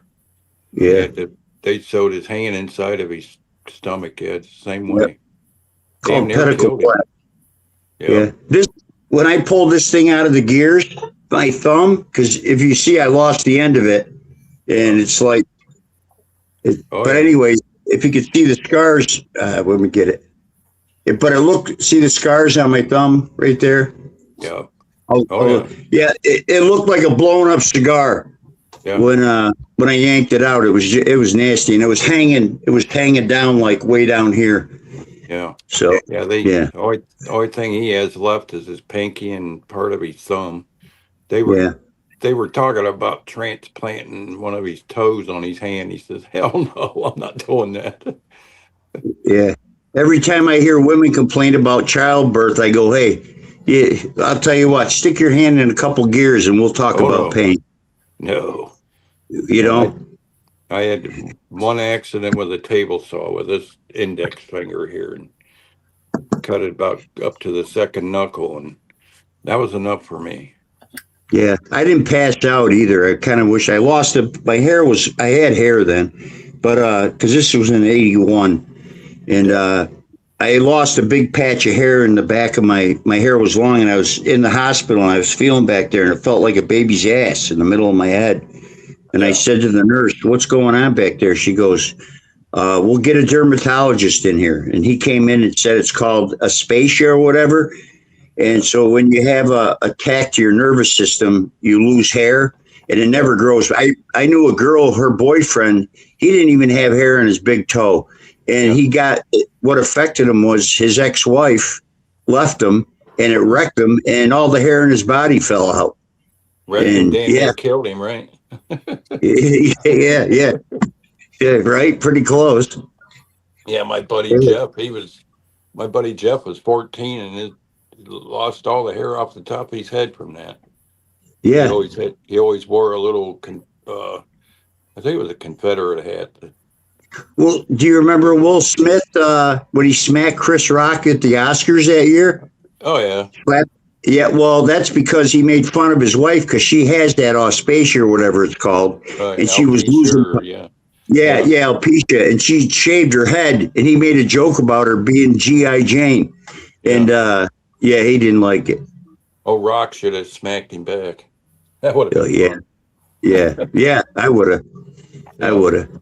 Yeah, he just I mean, those actors and actresses, after a while, they're not right. They're not right in the head. None of them are.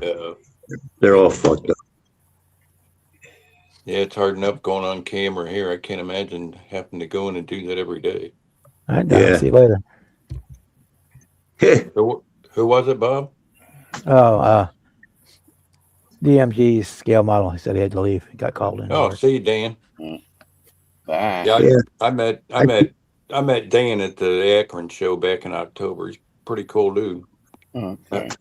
Hell of a builder too. I can't see the chat on here. Yeah, I could if I flip my phone up, I can see it, but yeah.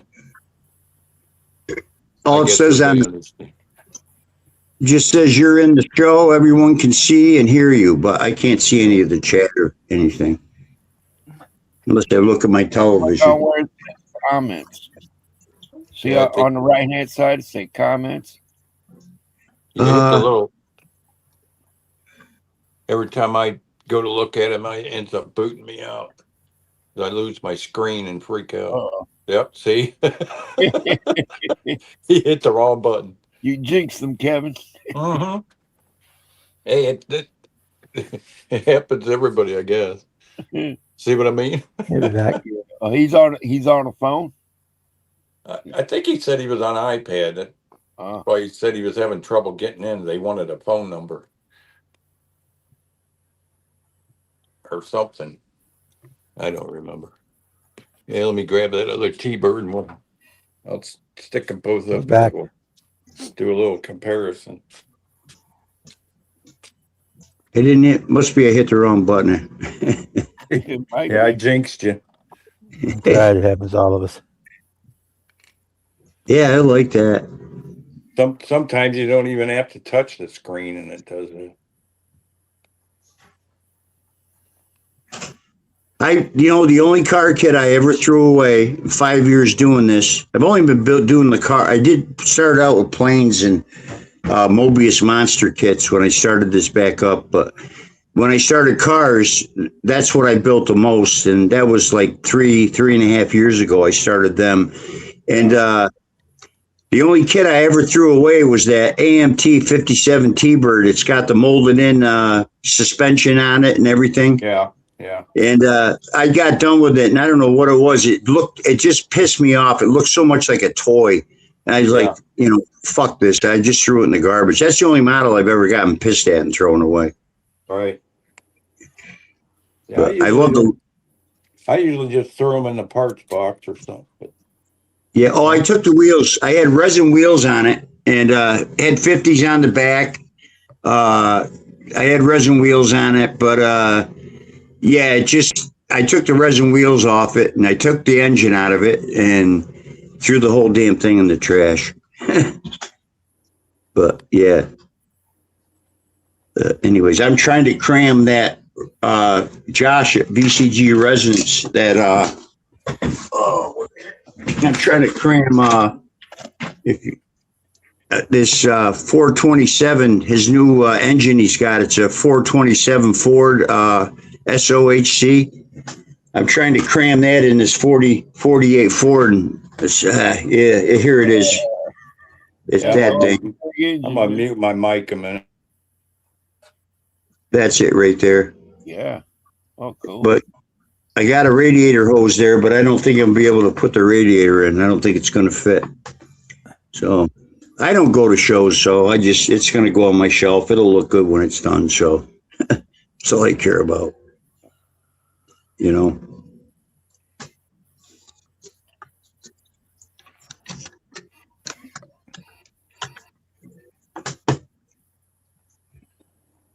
Hang on, I got clean super glue off my fingers. Why go grab any more models?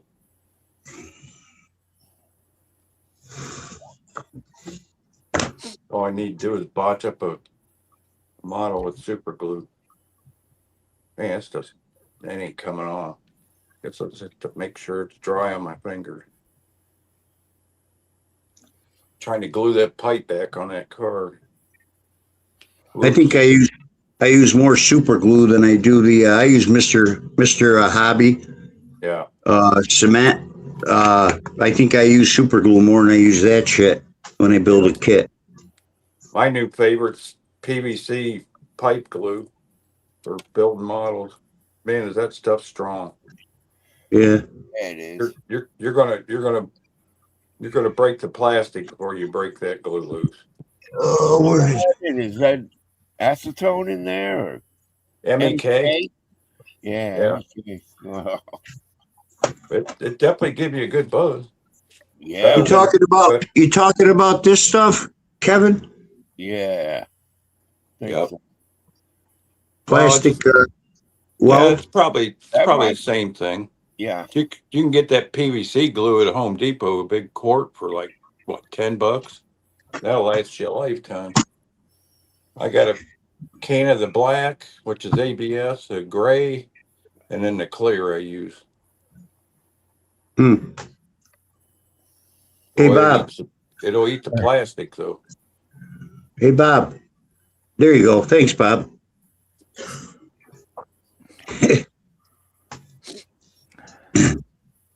I like your stash, Rick. Thanks.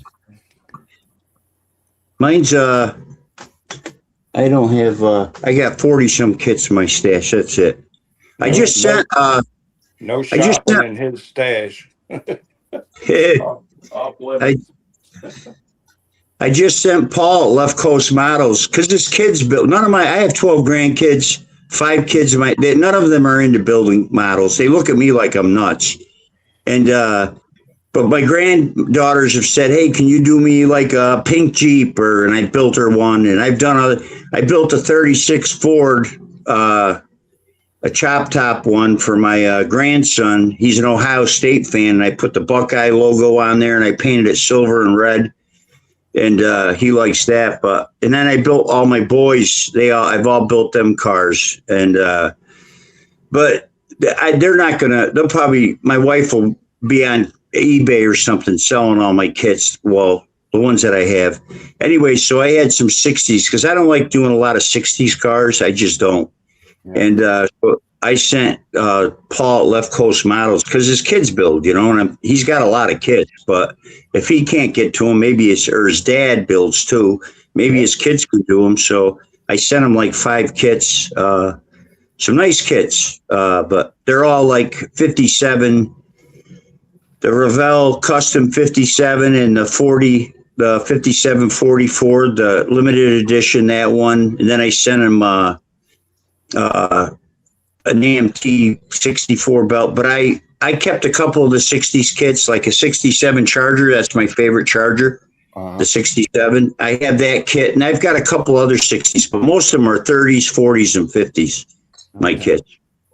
Yeah, my buddy around the corner just built the real car 66 Charger. Man, is that thing sweet. Yeah, yeah. When he gets it out this spring, I'll get some pictures of it.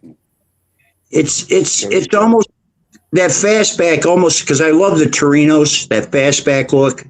Especially, I'm trying to think, Bob, you know, or Kevin, one of you guys will know who's back in NASCAR, number 17, had that blue and gold one, that Torino or Cobra. David Pearson. Yeah. That was Pearson, yeah. Yeah. I love that car. I just love that body style. And there's a movie, a Jason Statham movie, and I can't think what's the name of it, but he drives a silver one around. And it's all souped up, and that thing's nice. But I just like that fastback look. Yeah, I gotta make sure I got good grip before I grab this car. I don't want to be dropping stuff.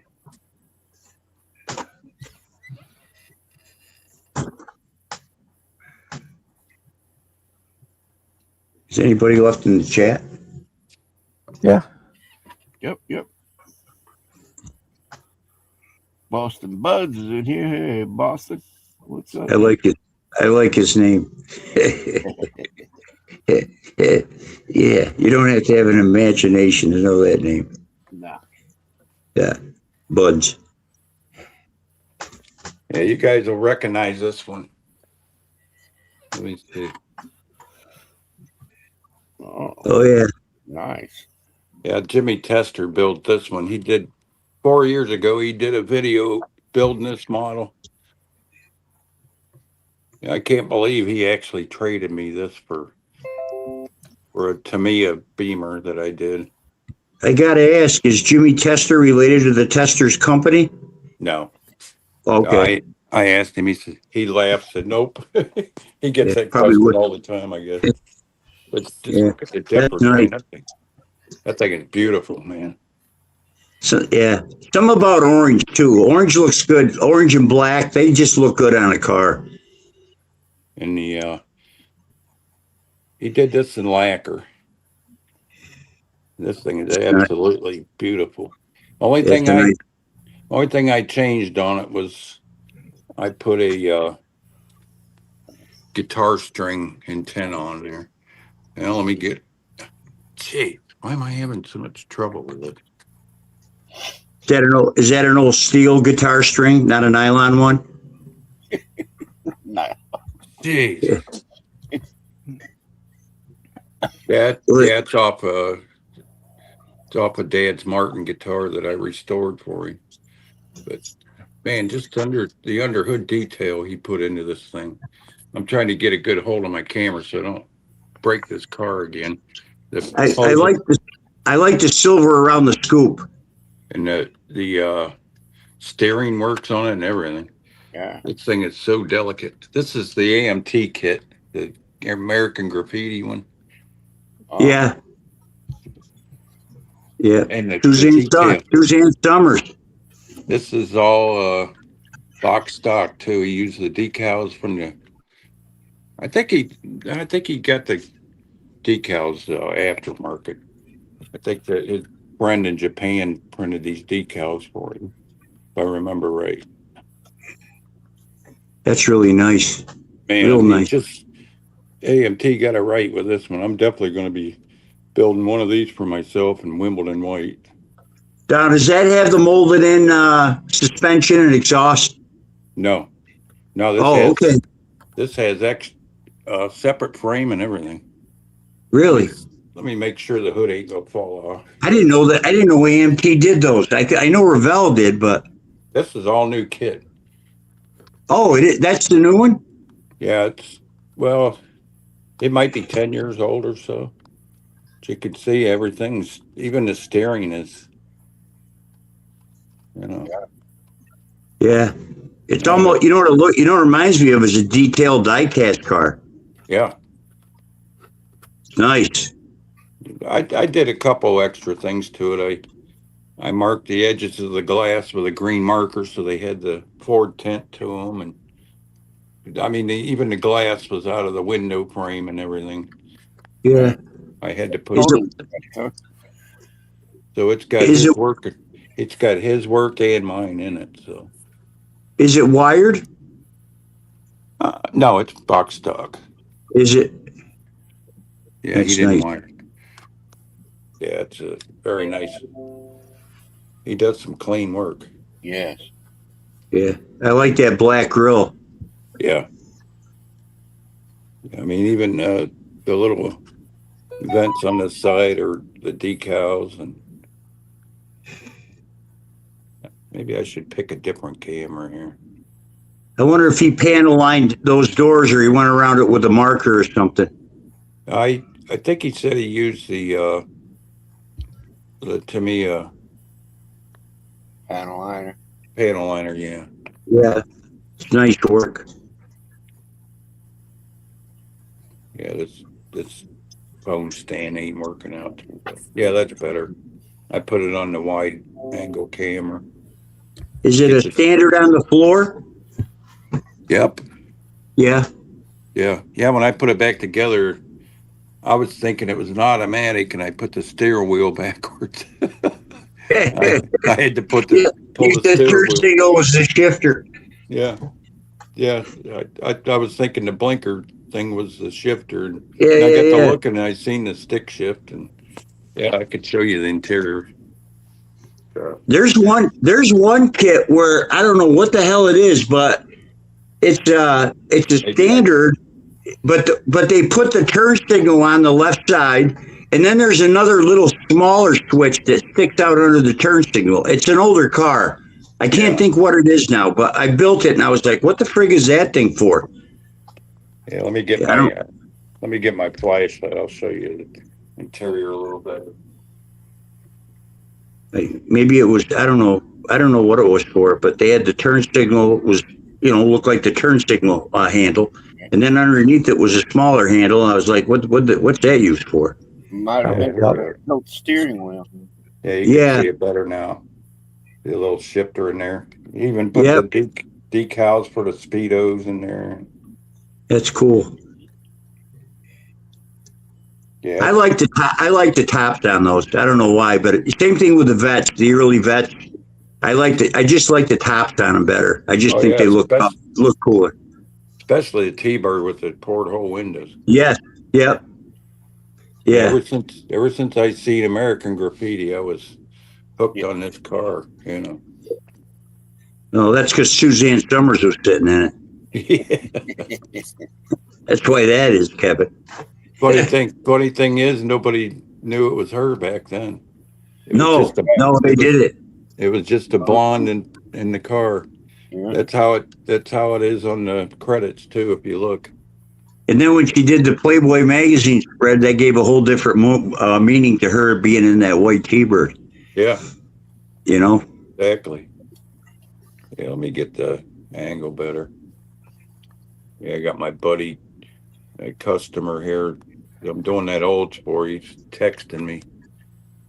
I don't understand Detroit. Why would they take that car and just lengthen the shit out of it and that little sports car was so cool looking, and they just, to me, I don't know why they did that. I really don't understand it. It's like, why did they, like the vets in the late 50s, it's like, why did they change? If they came out with that car today, a fiberglass, put a 4-cylinder in it. And if you sold that thing would sell like hotcakes. Yeah. With that body style. They ruined 58, they went with the big bird after that. I think they started going downhill after that. Yep. Now when you get up to the 63, that was one of the first cars in my memory, seeing that my aunt's boyfriend's red 63 Speedbird, just some rocket taillights on that thing. I got to tell you a story. So from that day forward, I was a car guy big time. I was stationed in Germany in the mid-'70s, and it was around the holidays, Christmas, and our platoon Sergeant Keith, he was from Tennessee. He had his white 66 T-Bird shipped over to Germany. and he was going back home, and he told his Jeep driver, which was a buddy of mine, Wendell Davenport from California, he goes, "You guys are going to go somewhere. You can use my T-Bird to drive around." So we would drive. We went down into Berchtesgadens and into Austria, into Salzburg and stuff. And there was 4 of us in that white '66 T-Bird. And them Germans, you should have seen them look at that car because they never seen anything like it. Yeah. You know, it was pretty cool. Yeah, those had the wrap around back seat. Yep.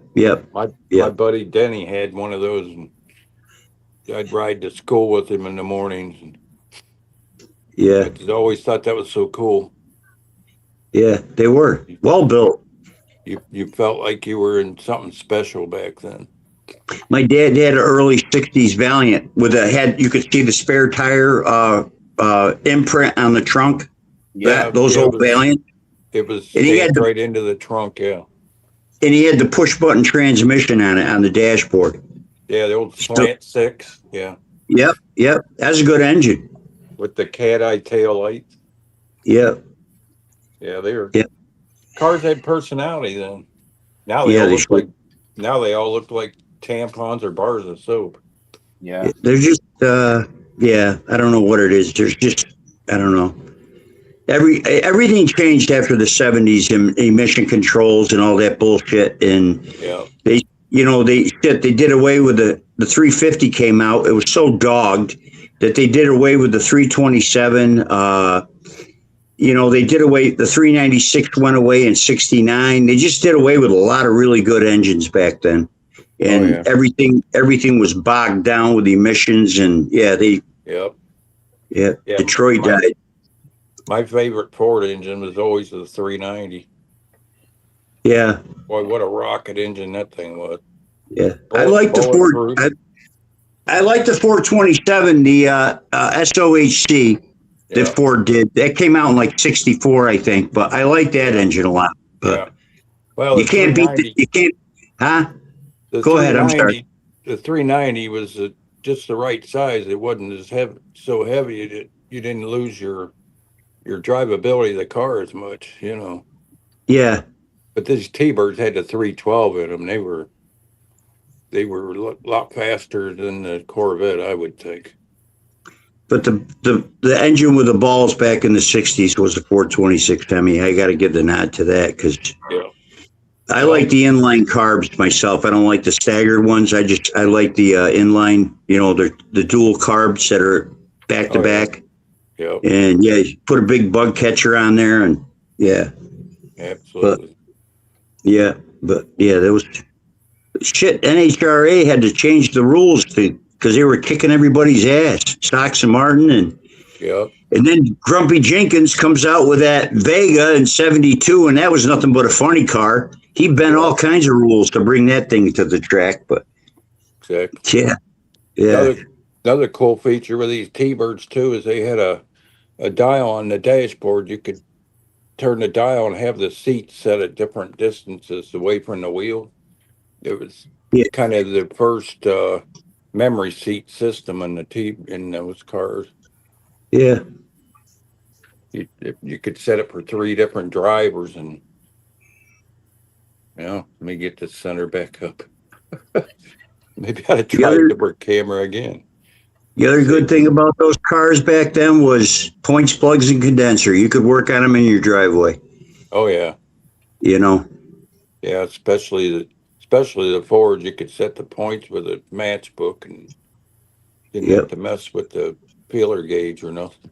When you get done, you can put the matchbook back in your 8-track player so that you can listen to your track. Right. Keep it from skipping. Yeah, we all. You're showing your age. You're showing your age there, Kinger. Shit. Yeah, that's funny. Yeah, it is. I remember doing that. Yep. Yeah, my 65 LTD had I put the Learjet 8-track deck in there, and then had the reverb speakers in the back. Yeah. That was a heck of a stereo in that car. Yeah. Yipper. And they had big back seats so you could take it to Passion Pit, the old drive-in movies. Yeah. Well, it's like my 63 Merc with the breezeway window. We could put 6 guys in the trunk of that thing Yeah, to get in the drive-in, yeah. 3 movies for everybody. Only thing We grew, is that what we were so dumb, I went through as the only person in the car, and then we get back there and there's like 7 of us. They yeah, came back asking for our tickets. It's like, we didn't think that through too well. we grew up in a good time, gentlemen. Yep, Yeah. We grew up in a good time. Yeah, it was fun. absolutely. I had a pretty good childhood, I gotta admit. Me too. And anybody that had a pony and a bicycle and all the toys and lived out in the middle of the woods, I think we did pretty good. I'd get an allowance like $3 a week or whatever, which was pretty good back then, but in the '60s, and I'd get an allowance. And I remember when Hot Wheels first came out that first year, I was down there every week. They'd come out with a new Hot Wheel, and that first series they came out with that year, and we had it's called Philadelphia Sales. It was a department store right down the street from us, and in Endicott, New York. And I used to race down there and get the newest Hot Wheel they had out. And, Yeah. and then we used to set up the 9-inch straightaways for the HO cars. And we run them from my buddy's garage all the way down his driveway to the sidewalk. And then we'd have the little pop-up kits. You remember those? Oh, You yeah. put the pickup shoes in there and your extra cars. And we'd have drag races every weekend, Yeah. and there'd be like 6 or 7 of us kids, and yeah, it was yeah. Speaking of allowance, every time I'd ask Mom for an allowance, she'd be like, "Hey, we allow you to sleep under our roof.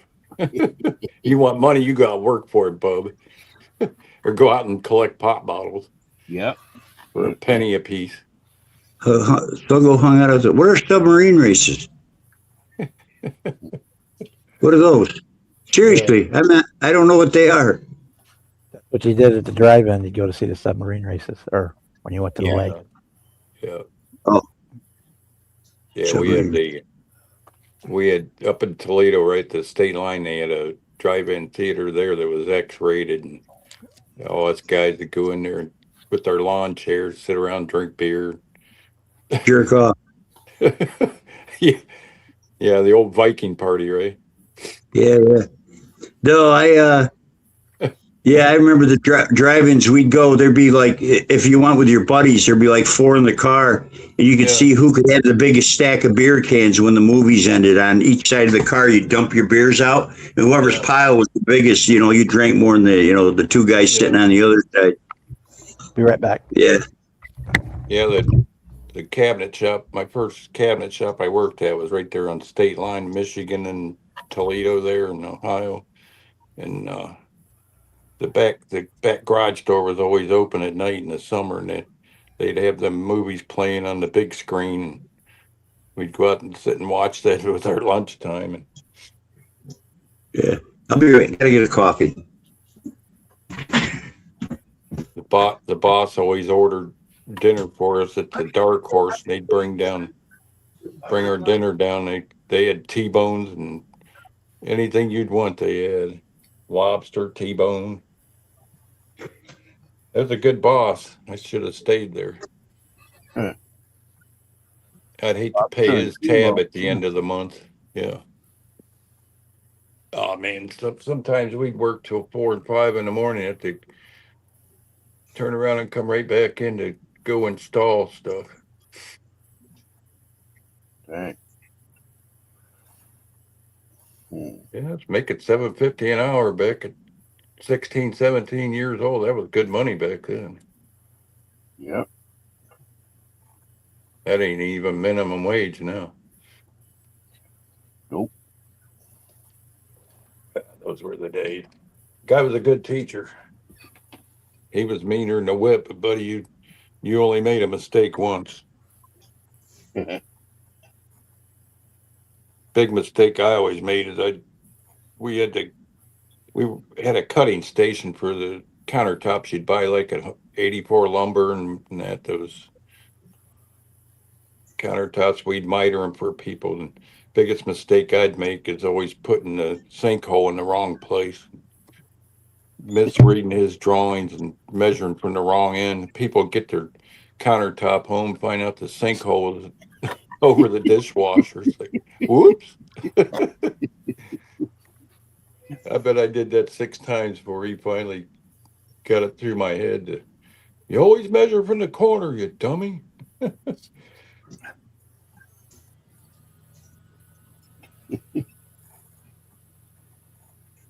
Yeah, we'd have customers lined up out the back door of the shop waiting to have their countertops mitered and the little router holes for the bolts underneath.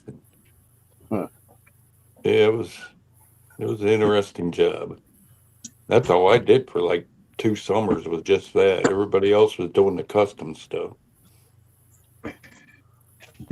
We had a crosscut, so I had like a 48-inch blade on it for cutting them. It was a scary character there. Jimmers, Try that one more time. what's up, Jimmers? What up? What up? Hey, Where you Jay. been, man? You fall asleep on us? No, I worked late tonight, and then we were out there Can't hear running you. my truck most of the night. Oh boy.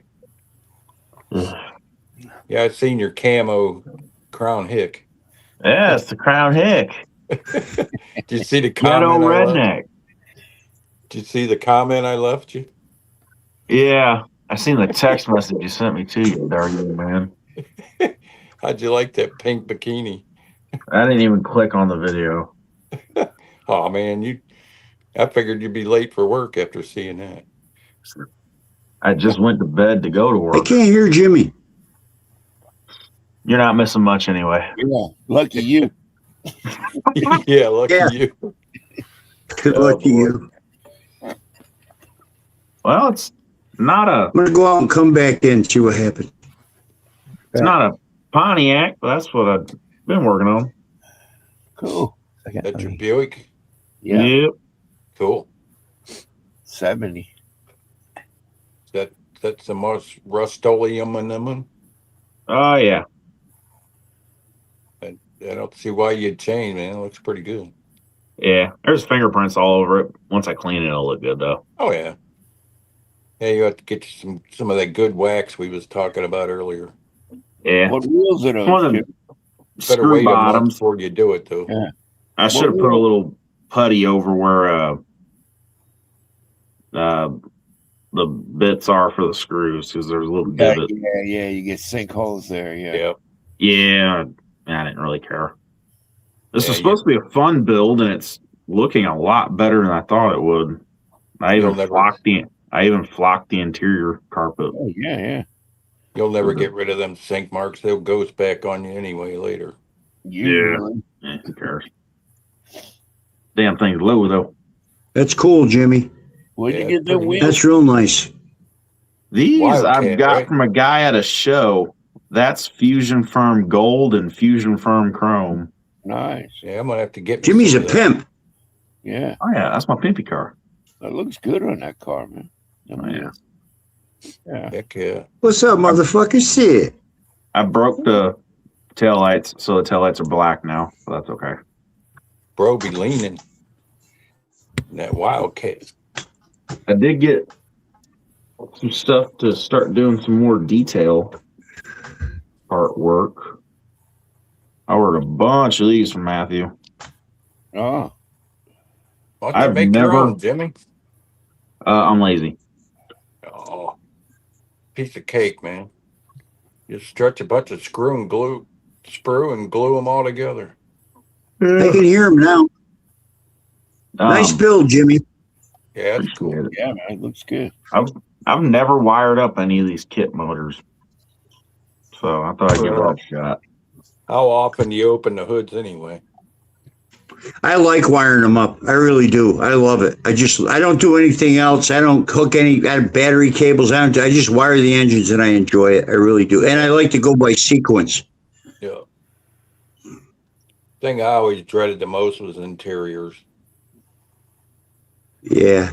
Paint. It's paint for me. It's hit or miss. Oh, well, sometimes I just can't. I don't have the patience to put like one coat light on and another coat, and I gotta keep myself in check, or I screw my paint jobs somewhere. It's not perfect. Yeah. That's why And I I use throw some, Rust-Oleum, lay it on thick, and it'll look okay. Yeah, Yeah. it's definitely a process. You just I need to do it get like that airbrush going though. you just do it like you do a real car and build your primer coats up and block and sand, block, spray, Yeah. I never, block, Painted I block. never, one real vehicle, and I told myself I'm not going to paint another vehicle. That was fucking hell. I've never done that.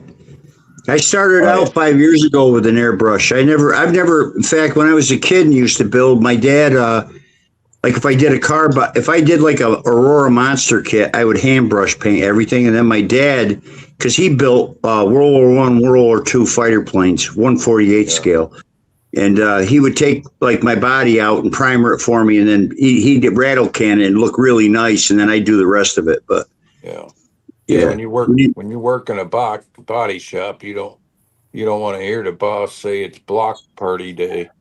No. That means you're going to be sanding for days on primer. oh And shit, we even did it easy when we did my buddy's truck. We used Bondo and chicken wire for the rust holes. Hey, been there, done that. yeah, The my old, dad used to take a the old, magnet when he traded his car in every 2 years, and he always had a hot car. Like he had a Cougar '67 RX-7, and he yeah, had those are cool. the '68 Camaro. He had Rally Sport, but he would go around the car with a magnet, and where it didn't stick, he knew there was Bondo there, and Yeah, he'd say something to the dealer, and they didn't like it, and he'd whip yeah. out his trusty magnet though and go all over the car. The wheel wells. Yeah, Oh yeah, yeah, yeah. The old chicken wire or steel wool and slap some mud in there. Yeah, yeah. when I started doing body work, it was pop rivets and galvanized sheet metal from stovepipe is what I used. Do you do it for a living, Kevin? I used to. Yeah. I'd work at nights with my uncle and my cousin, and at the body shop he worked at. I painted a few cars here in the driveway, and we were always so busy at the cabinet shop, it didn't have a lot of time for that. We actually painted a couple of our cars at this cabinet shop. Roxanne went down with me one night and we was working on our 75 Torino Elite. We used a gallon of stripper on that car and then built up the primer and painted it. She went running to the bathroom here. She got that aircraft stripper on her arm and damn near burnt the skin off her. Ooh, yeah. She got that car stripped. It looked like stainless steel Torino Elite sitting there. Man, that car was beautiful. Not a dent anywhere. No factory mud or nothing. I was amazed how solid that car was. I like that all steel look on like a 32 Ford, a hot rod. I Yeah. like about that all steel look. Looks really. It's just tough looking. I don't know. I like I it. mean, if it wasn't for wanting the car to be white and maroon, I had thoughts of just clear coating over the sheet metal. That's how nice that car was. Yeah. That car when we stripped it, it had Ford's notorious silver paint that fell off when you went down the road. Oh yeah, yeah. When I bought that car driving it back from Toledo, I bought it off of Dad. We was going on the turnpike and the silver paint peeled off the hood and a big old sheet went flying behind us. It's like, well, I guess we're going to be painting this car. Yeah, So I like asking. I like asking modelers this question. So you win the lottery tomorrow. It's like, I don't know, 100 mil or whatever. You can afford any custom car, any car you want. What are you gonna have made? right here. It's always been my dream car. The T-Bird? Yep, absolutely. How about you? Jimmy's got to stay a truck, I'll bet you. 55, 6, or 7. It wouldn't matter to me. I got like 4. Numbers matching 69 Yanko Nova. Numbers matching 69 Yanko Camaro. A Yanko. What was the little car? The not Chevette. Vega. Yeah, a Yanko Vega. That'd be cool. And a 97 Chevy Z71. Emerald green, extended cab, short bed. How about you, Rick? I grew up I'd driving. be going with a Mopar. Bob? Probably a Mopar, probably a late 60s. A slow car. Yeah, whatever. Yeah, the old slow car. I'm having either a 49 Ford, a 40 Coupe, a 49 Merc, or a 36 Ford, and probably the 49 Ford. Have it with the custom underpan and grill and big fat 50 meats in the back and lowered front with skinnies on the 65s on the front, and that's probably put like steel metal with leather bomber seats in it. Yeah, that's what I'm driving, and I'll probably do a black with like gold chrome flames on the hood with gold wheels. Cool. Can you put me on big screen there, Bob? No. I don't know if you guys can see these pictures or not. Yeah, we see your crib. That's your crib. Now, see that car there? Out that. Oh shit. Oh, hey, wait a minute. Did you see Jay Leno's garage this past episode? That old Dodge station wagon he's got? That thing's cool as shit. I don't know why I'm having trouble with this coming in. That's the the left. model. That's the model I'm going to be working on. If I can get it in frame. To the right. How old's that picture? Is that from years ago, or is that just a restored car? Now this is the customer's car and house. See, the story was the white wagon I built for him was in this house is his new house. The old one burnt down with all his cars in the garage and his dog. Oh, dang. Oh, And I remember you saying this. and I'm building this model for him to replace the what is that? 58 Oldswagon. Look at, I mean, you know what I'm talking about the way they used to make cars? It's like an old Victorian home. Look at the craftsmanship on that thing. And this was supposed to be the body for it, but until it got broke. But we reordered a new casting from R&R resin casting. Hey, Kevin. I think the gloss from the binder is throwing me off here. You're going to be bare metal foiling your ass off on that. Oh yeah. Oh, yeah. Yeah, I think last time I had probably a week in foiling it. This is how obsessed this guy is with his car. See those suitcases? Yeah. Those are original Oldsmobile suitcases he bought and restored them to put in the back of the car when he goes to car shows. Wow. How cool is that? That's cool. Oh, I mean, and this is a picture of it Look at- when it's done. I quit dropping you. Look at that thing. Let me take one of these this picture out so you can really see it. You ought to send that picture to Detroit and say, what the fuck happened to you guys? I mean, look at that thing. It's beautiful. I tell you, Oh, yeah, it is. He Craftsman. Oldsmobiles. That's what we did. his shop spent 3 years restoring this car. I'll show That's you. nice. I like the gold. I like the gold accents in there too. Oh yeah, and this is. It took him a day each on these wheel covers to mask them to do even the hubcaps were painted two-tone, and I get to do that on the model. Who's the old guy, YouTuber, model builder? He paints cars and like motorcycle gas tanks and Papa. Gary Seeds. Gary Seed. Yeah, yes, Seeds. Yeah, he's pretty good. I've got Oh, a yeah. painted body upstairs from him that's fucking gorgeous. Yeah, Yeah. he's top notch for sure. I like that Zippy guy has the old red truck. Yeah. Oh yeah, He Ruby. Calls it Ruby. Yeah, I like that guy a lot. He builds like kind of like the same shit I build. Yeah. Going back to your question, not even car, model related with that question. I'm going around to Revell and I'm funding a kit to be made. Because nobody makes the kit. A Buick Roadmaster. You better dig deep. Oh, buddy. You're talking $1 million or $2 million to tool up for a new kit. He Yeah, just said we won yeah. the lottery. We got 100 million. Okay. I was emailing back and forth to a guy from Mobius, and I'm like, you guys need to do a 50 or 51 Studebaker bullet nose. And he said he tries to pitch that all the time in meetings, and they just, I don't know, they don't seem to be. But that car would sell like hotcakes. And You'd have the Studebaker license is the 70s, question. man, they never did it.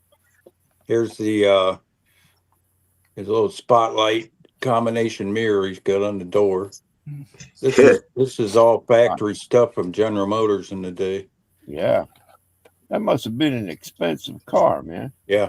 Yeah, Well, yeah. Well, the thing is, what got him started on the obsession with his car, that the white one he had was actually his grandfather's car. And then after the fire and that, he searched for like a year to find this car to restore it. I guess when he was a kid, his grandpa would let him sit on his lap, and you know how we did when we were kids, and act like you're driving. Yeah. I did that with my kids. Oh yeah, me too. Yeah. Yeah, Dad Chris. did that with me, but Dad was a little bit more reckless. He scooted over and was letting me drive, as he said. Yeah, right. There you go. And there's That goes into the attachment to the 90s Z71s. here's a Did he shot of the keep- room. Jimmy, did he keep his foot close to the brake? No, he moved over the passenger seat. Oh, We live on a dirt road, so I don't want nobody around. yeah, I did too. I remember Dad did that with me in our '66 Fury wagon, and I was thinking I had to swing the wheel back and forth. We damn near went off the road. Yeah.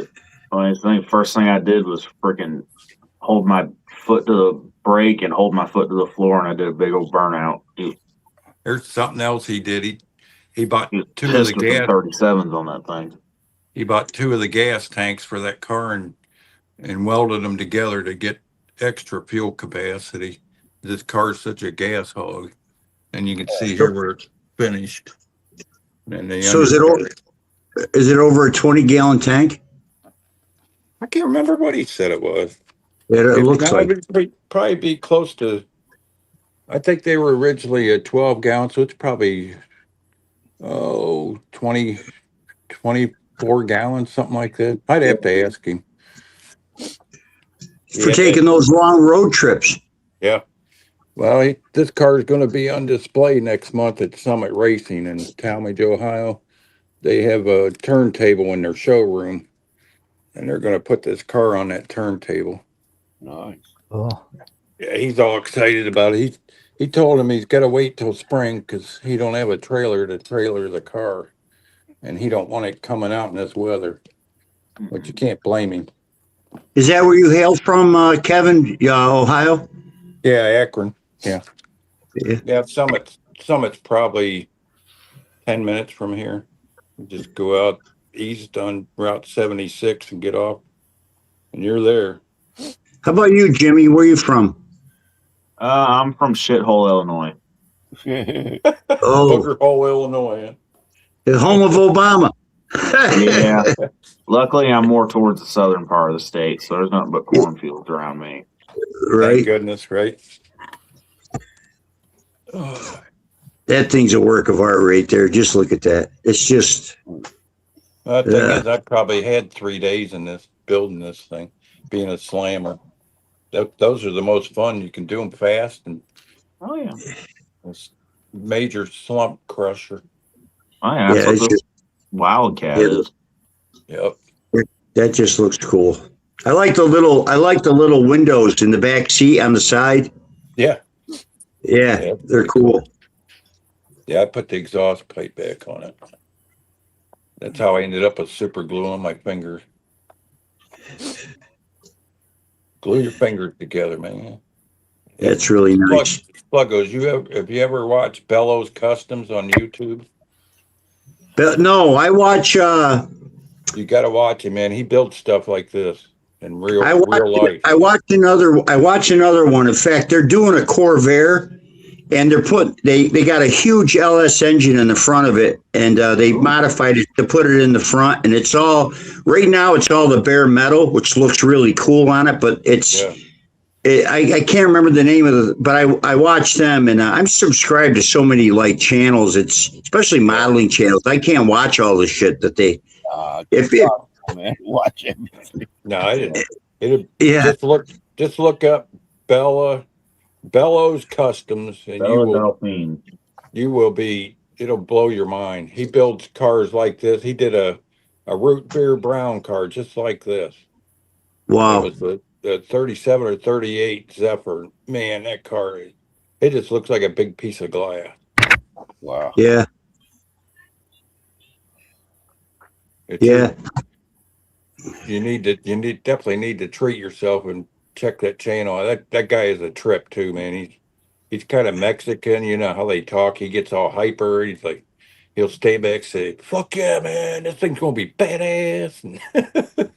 I had a roommate in the Army, Luis Nieto, and he was a Mexican-born Californian American. He was an American, but he had a Grand Prix lowrider back in. This is in the '70s. He had a Grand Prix lowrider back in the States, and he's had all kinds of pictures of that car. But yeah, he was yeah.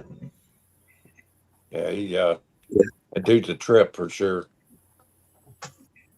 That's your best build, I think, Kevin. That's the one that catches my eye when you show your builds. I love that thing. Well, as far as looks goes, maybe, but it's definitely it's got what you call the gotcha factor. Yeah. My favorite build, Kevin's done's upstairs in my room. Yeah. Play case. Yeah, and I miss it, Jimmy. Every time I walk by my case, I cry because it's not there. I sent you a good photo to look at and drool over. Yeah, I look back at my archives. I do have pictures of it, but I don't know. For some reason, that one I miss more than the others I've given away. Yeah, I gifted a couple to that Ken at Model Building and Retirement because he definitely did me a solid for sure. Yeah, that was cool what he did. That was real cool. Yeah, that was kind of humbling to think somebody would. Yeah. Hang on a minute.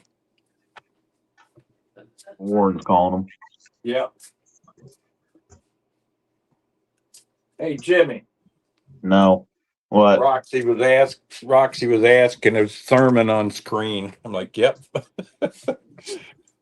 Thurman Berman. Warren's tuning in. He said, "Fuck you, Warden." Call her the Goblin. No, you don't want to know what we call her. Me and Krista.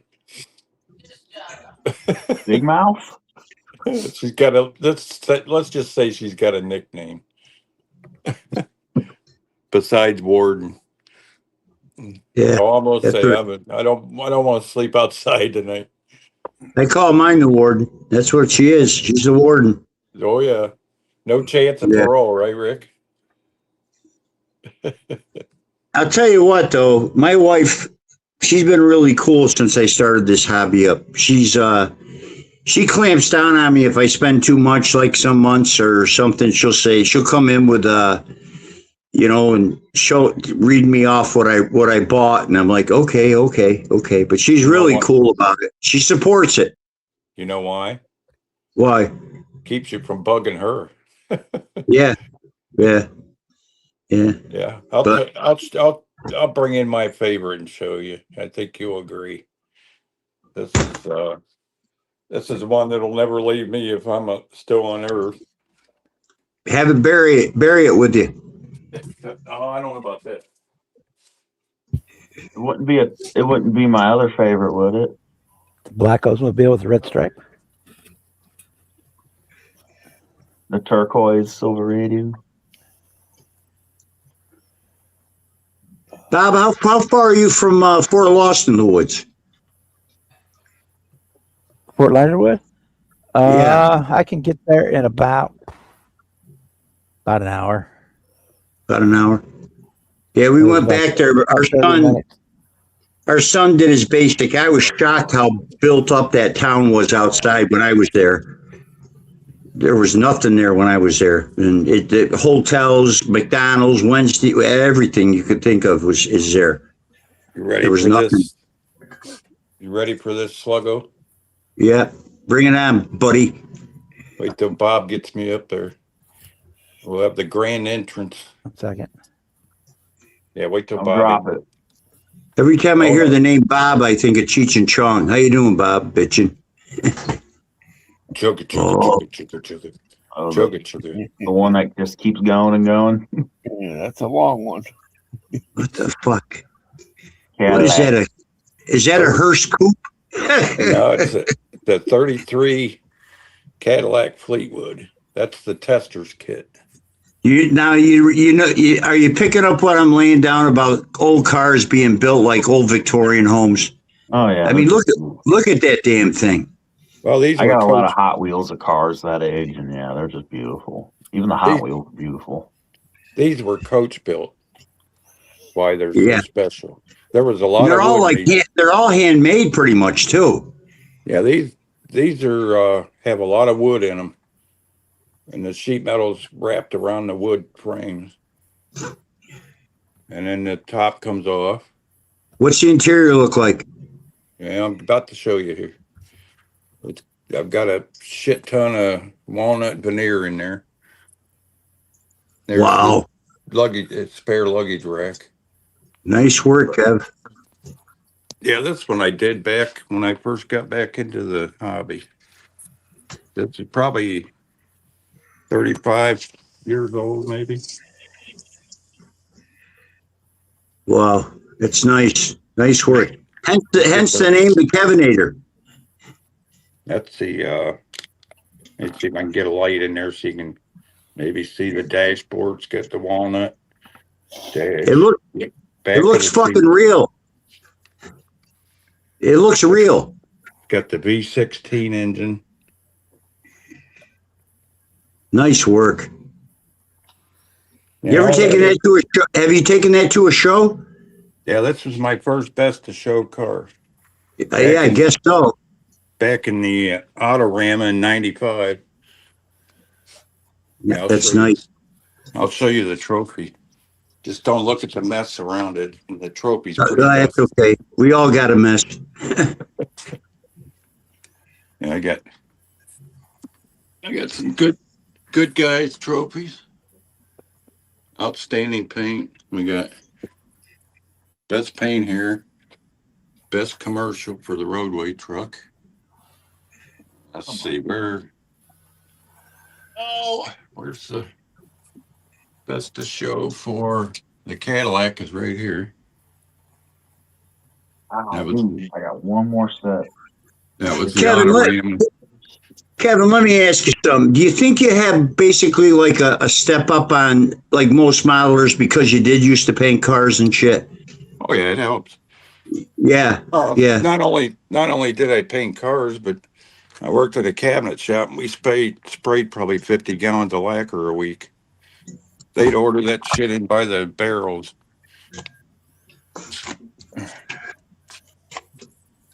Yeah, it definitely helps to have a little experience. Where do you build at?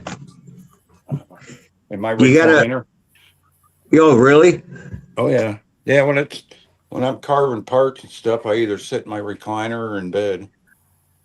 Yeah, I'm in an old, well, not old. We added this room on it, like 20 by 20. It's got a walk-in closet. It was when all the kids were home. Our house isn't huge. It's not big. But when all the kids were home, we had to come up. So we added on a 20 by 20. It has a walk-in closet, a bathroom. But then it became like our den or whatever. And since the kids have all left the nest, the wife said, go ahead, you can just have it for so I basically, and I sleep in here too because I've had 6 back surgeries. So I have a steel box spring and like the hardest mattress you can get. Yeah. And upstairs we have a pillow top and I can't walk when I get up in the morning sleeping on that. I can't even hardly move. No, I have a memory foam topper on my bed, and it has to be almost like a sheet of plywood under me. That's Dad's Yeah. issue. He's had back surgery and he can't sleep on a soft mattress. I No. can only lay on my right side because of that stimulator they put in. It's like laying on a box. Well, that's the only thing I like. Sitting here right now in this chair is fucking killing me. But Yeah, me too. I can I basically, well, I sleep on both sides, but the bed's set up where the TV, we have a big 65-inch TV in here, but the bed's set up so I'm laying on my left side. So the coffee table next to the bed is, I can reach over and grab cigarettes, a coffee, whatever. Yeah. But I'm on that thing almost 24. I had to go to the doctor, kidney doctor today, and just going out and walking around and anything that compresses my spine, because I have no disc in the lumbar. 2, 3, and 4 are completely gone. So it's bone on vertebrae on vertebrae. Yeah. So, to stand for any length of time is a killer. And but hey, it could be worse. I had my fusion done in 93, I think it was. 93, 94. Yeah. And ever since then, it's been a freaking nightmare. Yeah, you fuck your back up, it's never getting better. I wish I'd have never let them start chopping. Yeah, they cleaned out mine because they herniated. The disc came out. One looked like you stepped on a tube of toothpaste, and the thing was just like oozed out the side, and they went in and cleaned that up. And then the other ones, they did the same thing, and so I basically have no disc there. And I guess they were doing disc replacements, but they don't hold up very long. Yeah. And Back when they did my surgery, they actually did a video of it and handed me the videotape. Bud says, you read Bud's comment? I hang upside down. Yeah, I'll tell you that. I believe that. They say the traction will help, but I never could stretch it. They put me on the teeter hang up over at pain management one time. I thought I was going to die. It just felt like they broke me in half. Someone before, it goes around like up under your fucking arms, and you just hang there like that. Yeah. And it's like real good for taking pressure off your back, hanging like that, or by your ankles or something. Yeah, that teeter hang up would be nice if you could get used to it. Well, the only problem with all that stuff is after they basically stretch your spinal cord, after you walk out of there and you're done, when you go to sit down, all that shit just goes right back down and compresses again. It just, it only lasts for a little while. Yeah. So I smoke a bowl of pot and just relax and let God's will be done. I still think mine came from when I remodeled the kitchen there. So I stripped it down to bare frame in there, and I was trying to get the drain from the bathtub off with a big ass pipe wrench and a pipe, and I was hanging up in there like a monkey, and the pipe wrench slipped off and I fell straight down right on my ass on the floor. And I still think that's what finished me off, other than what happened when I was a kid. But it's I mean, it gets to the point where you kind of ignore it, and it gets tough sometimes. I just spent a whole day with no sleep, but she's got it worse than me. So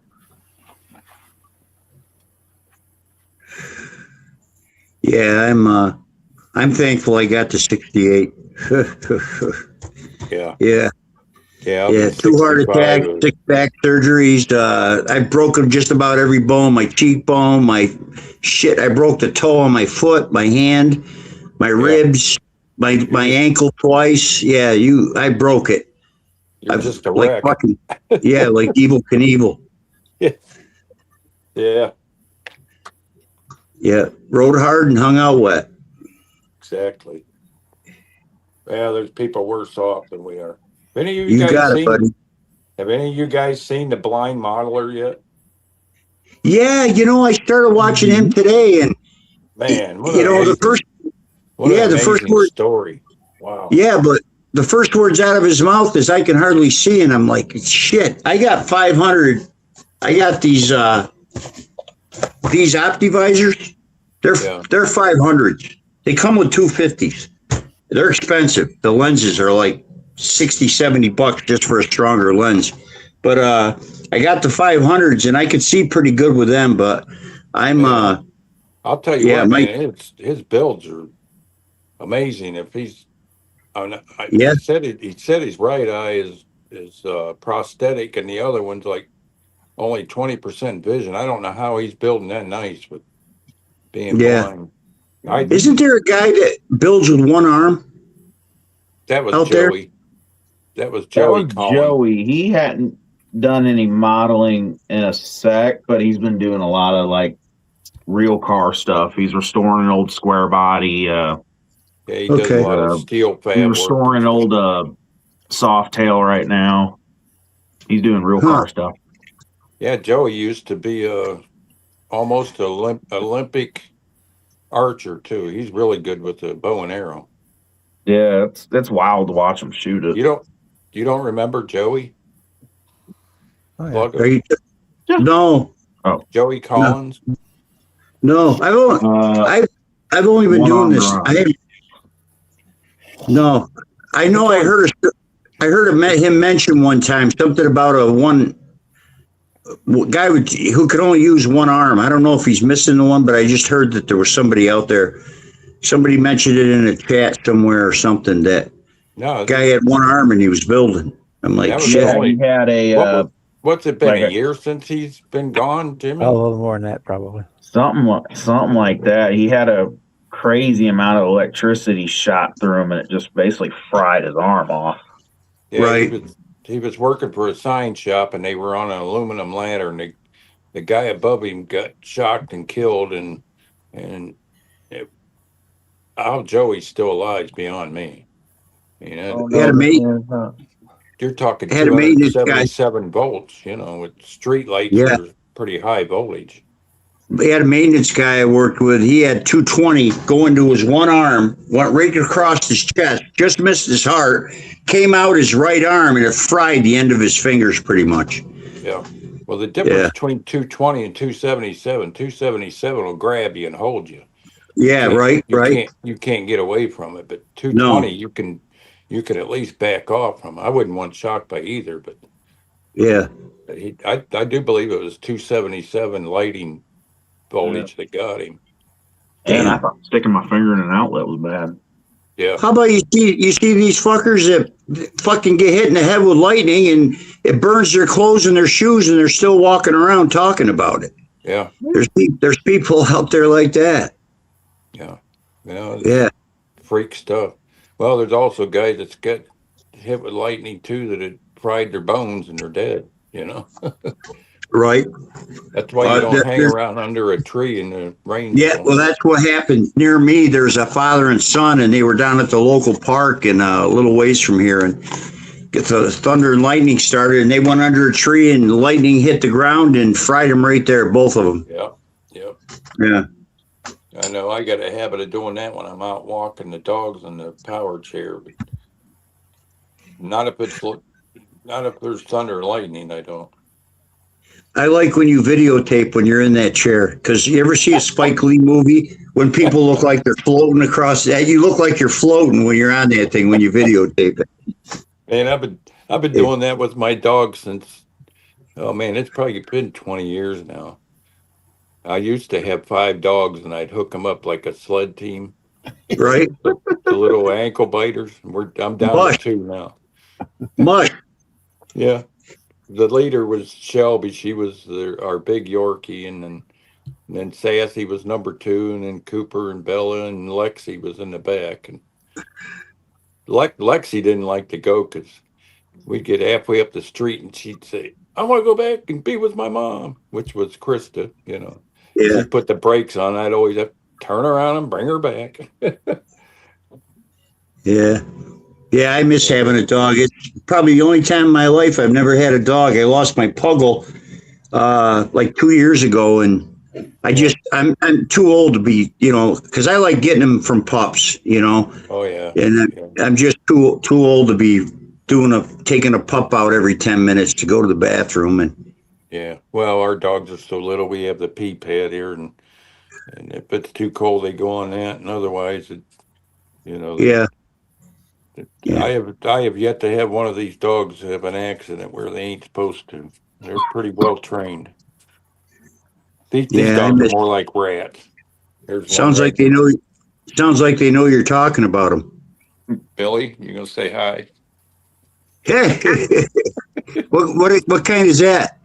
She's actually a Maltese and Yorkie. Yeah.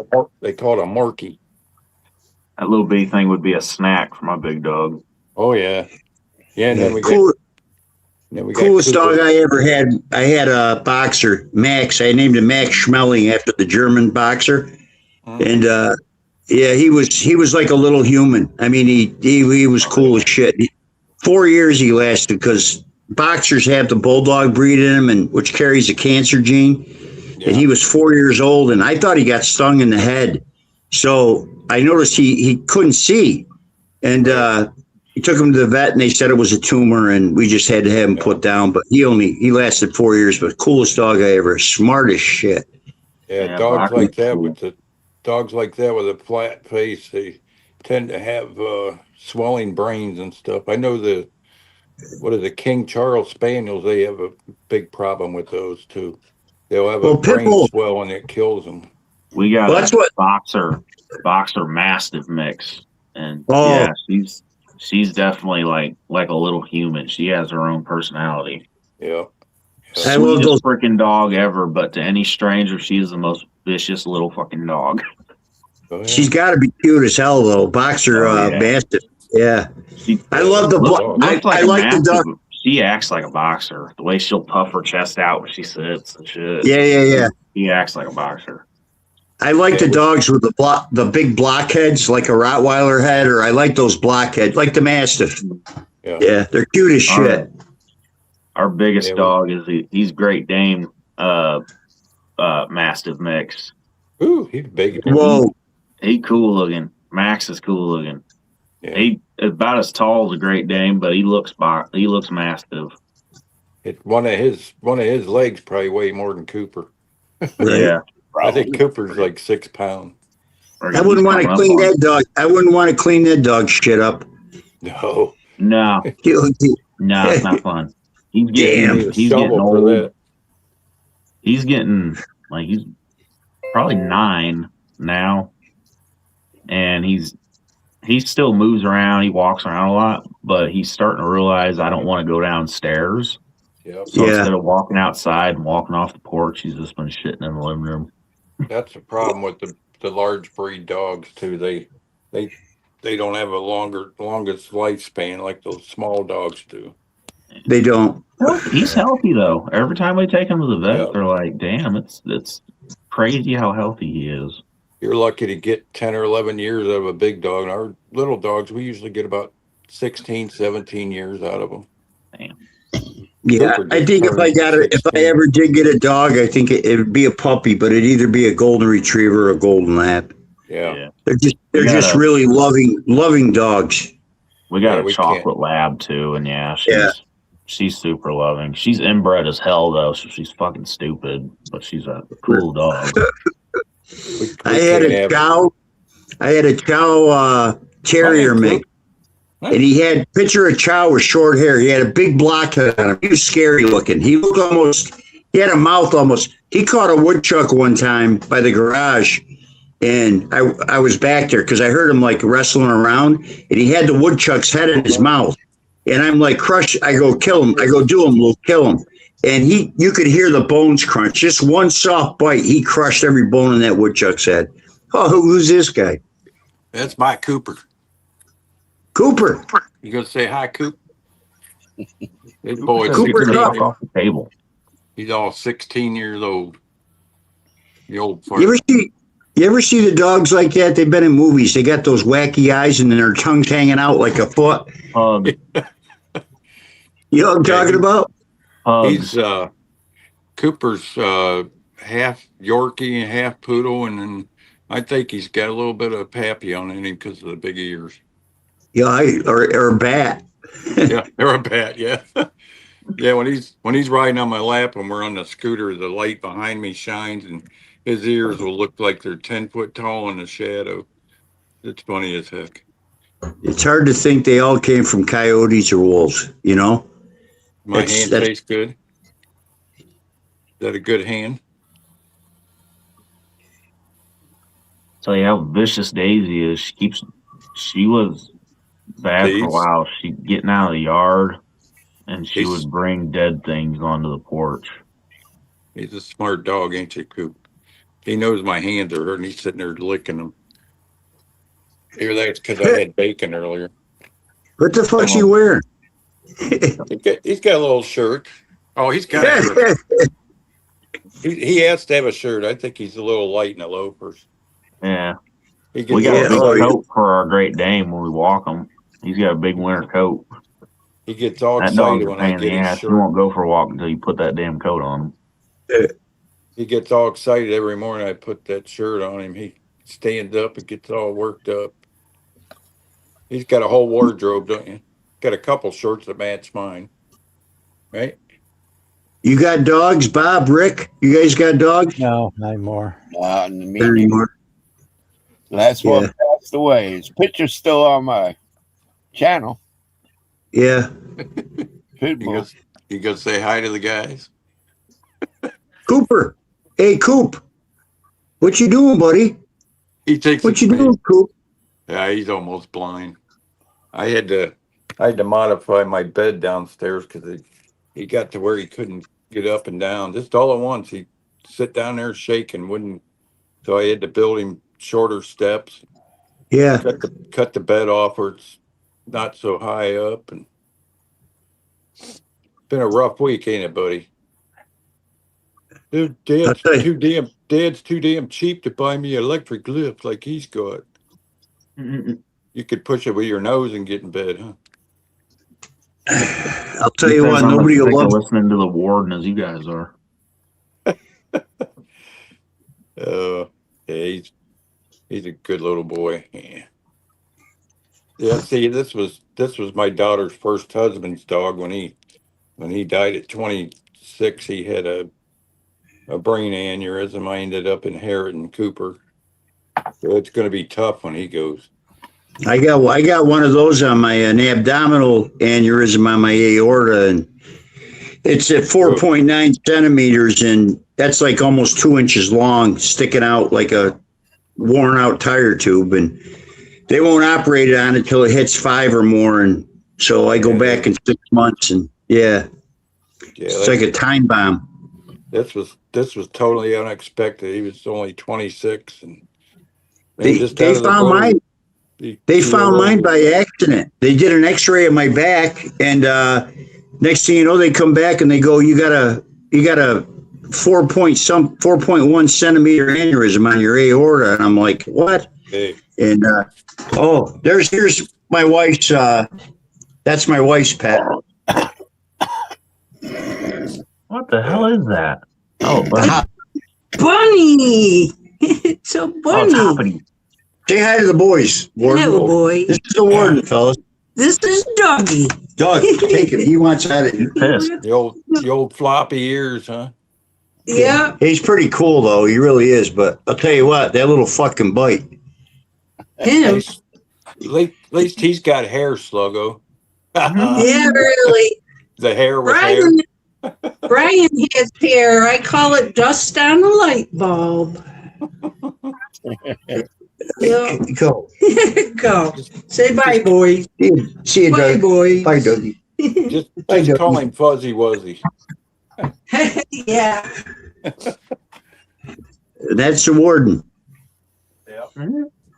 Yeah, my warden won't go on camera. He's like, Oh, I have a "Hell no." photo over. Yeah, I know you do. I got an old ass one and a really bad one. Yeah, the one with the big eyes. Yeah. Shh. She'll hear you. What's he She talking about? got a photo of her without her wig on. What the hell are you talking about? Oh, God. No. Hey there. That's funny.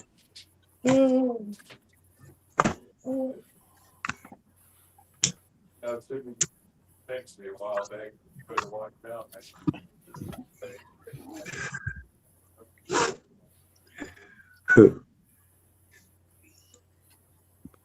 Rick, how long you been modeling for? Your whole life?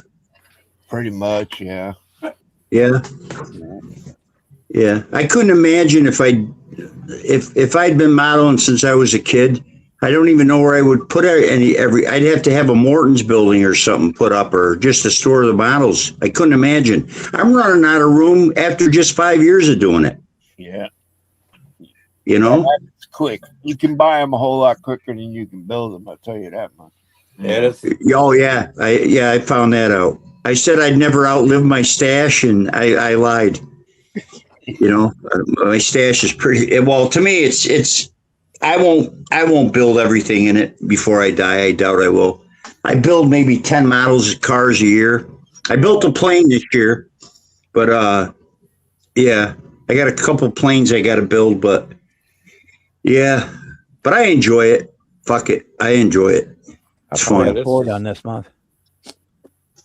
How many, Bob? Bob, I have 4 done this month. Yeah. Jeez, Bob the Builder. Bob the Builder's right. Yeah. Bob's the machine with the shit, yeah. You got a reputation to uphold now. The king. Yeah, this is the first Oldsmobile I built for that guy, Sluggo. I think you might have seen this one already. Yeah, I think so. Yeah. Yeah, That's nice. I just reordered the same body to do the green one. Is that resin? Oh yeah, Yeah. yeah. This Hood was, open up or hood closed? no, this is a solid resin. Solid resin. I had to Yeah. rescore all the door lines and I did a 50 olds. I got the Flintstone chop top, the 50 olds custom there. I got the Flintstone chop top and put on it, and that looks pretty cool. And then I got a 49 Merc in there that I got to do, but that has the chop Flintstone 49 coupe.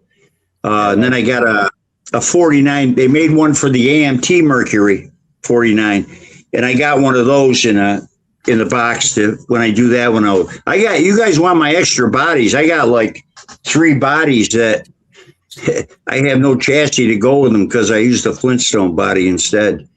yeah, this luggage rack I had to scratch build. That's dumb. See if slot car guys would be interested. They buy only bodies. Yeah. K and S aluminum I used on the luggage rack. And That's nice, Well- Kevin. Welcome to the Kevin Show. what a boat, Yeah. man!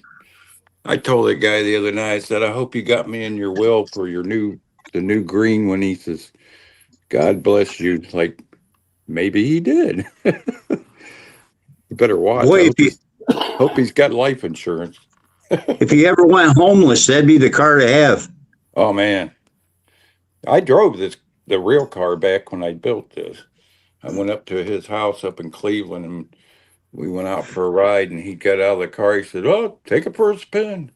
That car only had 32,000 miles on it, I think. It was his Did it have grandfather. power? Did it have power steering? Oh yeah.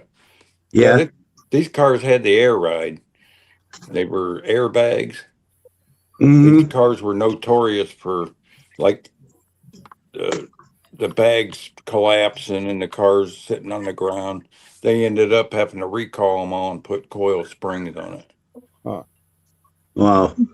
Even a license plate on the front is actually a photograph of the one off his real car. And what year is that? A 50 what?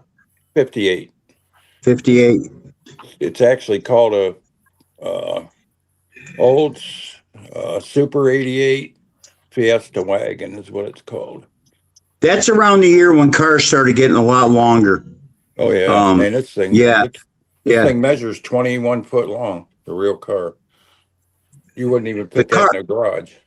The car I wish they would come out with is, I'm not sure, it's early 60s. I'm not sure what year, but the first year Falcon came out with the coupe, and those things make one tough little hot rod. Yeah. I guess the molds they had for them, they do it with a lot of cars. They made like a stock car out of it, and it ruined the molds, and that's why they can't repop them. Yeah, they did that with the 72 Monte Carlo. Yes. See the wheel. Yep. See the wheel covers or hubcaps, so they got the body color on them. Yeah, I'll probably have a week just painting hubcaps on the green one. Is that bare metal on the panel trim on the side Oh yeah, at the bottom? yeah, yeah. And all this chrome was sent out to be replated, the bumpers and. Oh, okay. Like They should. Yeah, that's all Little Motor Car. He actually triple plated all that chrome for me. Do they still do that? Spotlight Hobbies will. Yeah, Has it. yeah. Spotlight even does nicer work than this guy did. So how much do they charge for, like, let's say a car like that? How much ballpark would they charge? You fill up a tree and it's $35 a tree, but you have to mount. You want to mount your parts yourself and have them all cleaned up and sanded, because if you don't sand the parts, they're just going to plate over them. Oh, okay. Yeah, you want to sand and polish the plastic and get everything perfect, because if you leave mold lines on, that's the way you're going to get it back. There you go. Oh, okay. Yeah. Yeah, the stuff I seen Spotlight do was amazing stuff. I mean, it. $35 for a 6x8 inch rack. Yeah. Vacuum plating technique. Probably. So you got it. Is it up to you to strip them before you send it to them? Oh, you're better off if you do. If you just send them a chrome tree, they're going to replate right over what's there. They're not going to sit and sand everything down. It's just like your paint job. If your prep looks like crap, your paint job will look bad too. I strip all my chrome anyways. I strip it. And LA awesome. And I don't like the chrome look so much. I'll do I love that gold leaf and that silver leaf paint. But I'll do like I did a car in Createx light brown metallic. And all the wheels and everything, the bumpers are all like that gold color. Yeah. Yeah. I'll probably take and put some extra parts for future builds and put on a tree when I send these out to have them plated. Yeah, because you want to take them off the tree and get them all cleaned up, all the mold lines and everything off of them, and then like a bumper like this one, you would glue the stem in on the inside of it. So right. There's no. Yeah, they recommend you use it's called shoe glue to fasten your bumpers onto the tree, because there is a little heat involved. You got to be careful not to use a glue that'll melt under heat, or the parts will fall off the tree while it's in the vacuum plater. I just watched Bob in a couple hours finish a model, pretty much. Yeah. It's been about 2 weeks on this one. In a couple hours, all I've done is put mirrors on this thing. Couple hours, all I do is sit here and blab.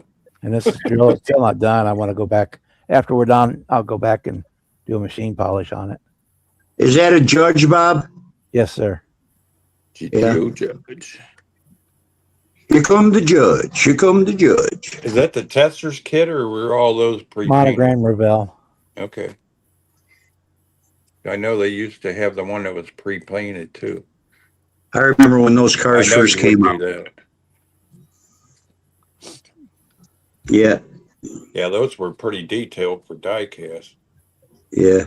I think I might have one up in the closet, actually. I wasn't a big fan of the wing they put on the back there. Didn't they come out with the one with a Judge with a wing on it? Yeah, this got a wing on it. They're pretty cool. No, I mean the big wings. Like Petty had it on his car. Oh, the 70 had a freestanding wing on it. Yeah. Yeah. No, I like that one. That's nice, Bob. Nice Yeah. build. That'd look good in my showcase, Bob. Not a chance. It's going in my showcase. I remember last time I said that. 2 weeks later, You the didn't old get that show one had- either. I just had a different one that I could send you. Hey, The one you wanted is the one that got the Excellence in Modeling Award at Acme last year. So oh, there. Yeah, they have good eyes, but yeah. I'll have to look through my trophy to see if there's any more that go with that Shelby. I got a bunch of them put away in a closet somewhere. I always not dread, but I'm always nervous when I have to put that body on the chassis. Oh yeah, you never You know, know if something's gonna snap. Yeah, or what's going to fit right or not. Or I just did a 32 as a Revell kit Roadster, and Yeah. I used one of those track noses from Model Works. You know what track noses? Those Yeah. rounded Yeah. noses you see on the Roadsters. I They put look one of like them on it. lawnmower nose. Yeah. Yeah, I couldn't get it to sit right when either I put the back down and try to glue it, and then when I went to put the front down low, it would pop up in the back, and yeah, that's Boy, that nice. really look nice Mock up, next to your mock up. old. Before you put glue, mock up. and it's the Yeah. 70. They had the big wing on the 70. That ain't bad. I think it's cool. Yeah, I like it. I like the black and yellow together. It's orange. It's my camera's worse. My lights Oh, are low. it looks yellow. Yeah. Either way, orange or black or yellow and black, they just go making. They're cool looking football uniforms too. Those colors. Kind of reminds me of the old grabber yellow. Yeah, this was Pickford's Driver GTO from Dazed and Confused. Yeah. The only reason That's it a has great vinyl top on it. That's a great movie. Man, that'd look good parked next to your black Olds, Bob. Here we go. You have to go buy one and build it yourself. I can hook you up with some decals for it. That's close. Hey Kevin, if we're talking about that, the turquoise Silverado would look good next to the van. Yeah, wouldn't it though? Yeah. You might have to really dig deep to get that one, Jimmy. You're That lucky day- you got I'll go talk to the the warden. Astro. I like the Dazed and Confused. The soundtrack from that movie is really good. Oh Yeah. yeah. I That's a don't lot. think I of ever good ones. seen that movie. Oh, Oh my God. it's great. Kev. If you grew up in the '70s, you got to watch it, Kevin, because it's right the fuck on, right on point. Yeah, I've seen every time I go to the movies, I fall asleep, so it's worthless for me to go. I don't care They what make movie it is. Most of the movies are shit today. Yeah, Yeah, I'd rather watch an old movie. shit. I bet it's been Yeah. 35 years since I went to a theater and seen a movie. Movies suck nowadays. I'd rather watch Oh, something yeah, with they- Clint Eastwood or Burt Reynolds in it. Right, an older movie. Yeah, but Yeah. today it's Yeah, everything's I like woke. it. You got to DEI every movie. You got to have enough, like 50,000. Even though blacks, I have no problem with blacks, but they make up 13% of the country, and there's some movies is like, shit. I've been down in New York City and not seen as many black people. But it's just, or they got to have a woman playing a man's role. They got to redo the movie and put a woman in it. Well, didn't they do that Ariel movie, the Disney movie? Didn't they put a black girl in that when they remade it? It's like, Little Mermaid. Little Mermaid. There you go. It's like just I clamped- fucking leave it alone. My Yeah, clamp it's was broke on the stem. that shit's getting old. I can't get the Not clamp. to talk politics, but the old Trumpinator's about ready to lay the law down in Davos. He's going after the globalists, and yeah. We're going to go Anyway. after JB Pritzker next, but I digress. Oh, that's your governor. Yeah. Yeah. Well, it's just like mine, Hochul from New York. She's a piece of work. Oh, you live in New York. Yeah, upstate. I live 3 hours Lord. north of Babylon, the city. Yeah. I'm closer to the PA border. I'm like 15 minutes or maybe 30 minutes, 40 minutes from the PA border. And I live in central New York, like 80 miles south of Syracuse, but right by the PA border. Luckily, Yeah. you're not in the city. For No. obvious reasons. No. I'm thankful I'm not in the city. I really am. Yeah, yeah. Rudy Giuliani cleaned it up really nice though. At one time, you could go down there and take your family down there, and go to a ball game. Or I'm a Yankees fan, and you Rudy's could walk. my hero. Huh? Rudy's my hero. Yeah, hey, you say what you want to about Rudy, but I think he's the guy they ought to stick on these fuckers. He tore the mob down single-handedly. Oh yeah. Oh yeah. He had his couple things, but I mean, he cleaned that damn city up. He sure did. Slope there, fella. Rudy. Okay. And until they elected that new guy, I thought Lightfoot up in Chicago was bad. She ain't shit to that new guy in New York. Beetlejuice. You're talking about Beetlejuice. Beetlejuice, yeah. Beetlejuice. Yeah, she's one bug-eyed looking. I don't know what she is. She's Ugh. scary looking. She's ugly, is what she is. Isn't she a dyke too? That I could not tell you. I don't know. I think she is. I think she has like a wife or something. I'm not sure, but which is no big. I don't give a shit what they do. Scott Bassett, Trump's Treasury Secretary, the tall guy with the glasses. I think I know what you're talking about. Yeah. Yeah, he's got a husband. Yeah. Yep. I heard one of his guys did, which I thought was hilarious because all the shit they say, obviously, about him. Yeah. I digress. We're Yeah, gonna let's Yeah. move away from the politics, guys. Yeah, I'm sorry, Back Bob. to this. That's all right. Badass set of wheels and tires. To me personally, it doesn't matter, but the guests out in the other side, they start dropping off when you start Yeah. whichever way, either side. So They do. They do. I'll give you that. That's why I missed Sarge, GI Mechanics. Fuck your feelings. I missed that. Oh my God. Monday was my night. Yeah, right? Oh, Yeah. I know Mondays I'd laugh my ass off. Yeah, right. How's he doing? Anybody know? Yeah, he's pretty doing good. all right. He's moved and he's working and getting everything built back Yes. up. he's got his new house and he's getting it all set up. Getting his model room built up. Yep. He'll be back before too long, I guess. He's close. I know if I was younger, Live stream's gotten bigger. I could picture Sarge and I, if we were in the military at the same time, we probably would have gotten a bunch of Article 15s. Yeah. Yeah, Sarge ain't nobody to mess with, that's for sure. Yeah. I got 2 of them under my belt for being in 3 years. 2 Article 15s. I sure wouldn't double cross him. No, he's a good. Yeah, but he's a great guy though. Good guy. Oh yeah, Sarge is the best. He's a good dude. Sarge is what I call a foxhole guy. The guy you want in your foxhole with you. Mm-hmm. Yeah, that's for sure. You want to do what to Sarge's foxhole? No, not. I gotta clean it out armpit deep first.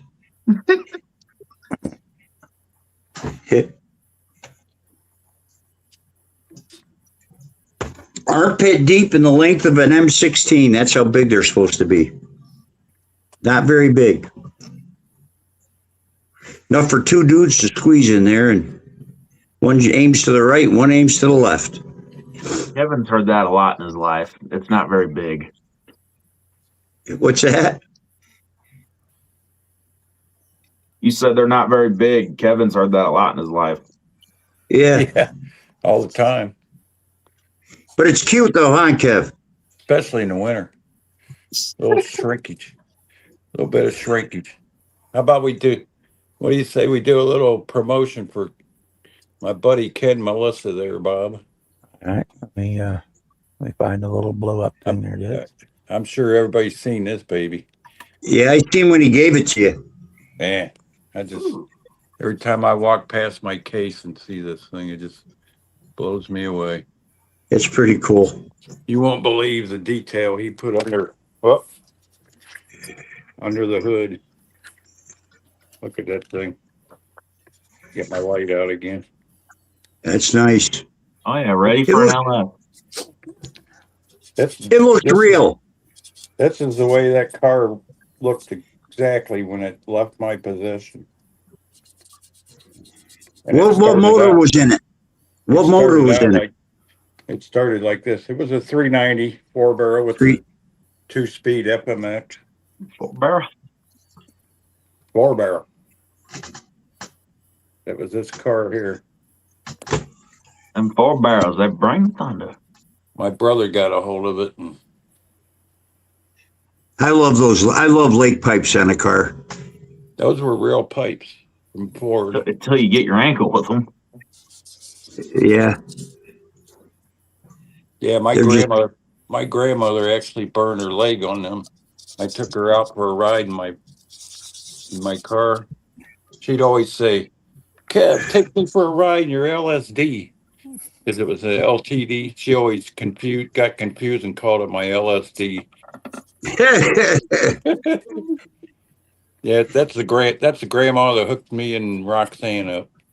She was the matchmaker. If it wasn't for my grandma, we wouldn't be together. I can't remember the cars I did LSD in. That thing is just so cool. I mean, and for him to replicate it in rusty form like that just blows me away. Yeah, it's cool. Look how he did the magazine in the back window. Let me see if I can get it. I'm here, Kevin, but I gotta get ready for work tomorrow. I gotta jump off your guys. Okay. Yeah, me too. Me too, Jimmy. Good one. Not Jimmy. Thanks a lot, Bob. All right. I'll catch you guys all later. Bye. Later, alligator. Looks like double vision here. I like the way you got the front end setting up because the engine's missing.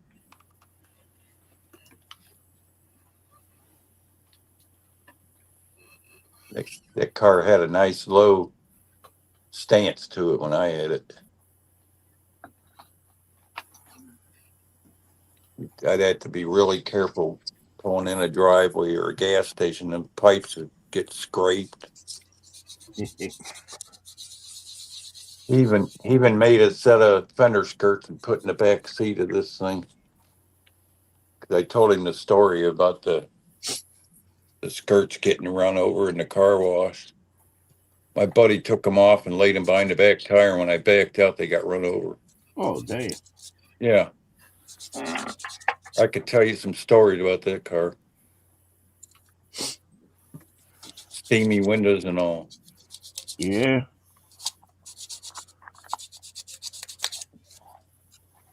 And of course, this one has the opening trunk. He filled the trunk up with all kind of goodies. Spare tire, jack. Nice.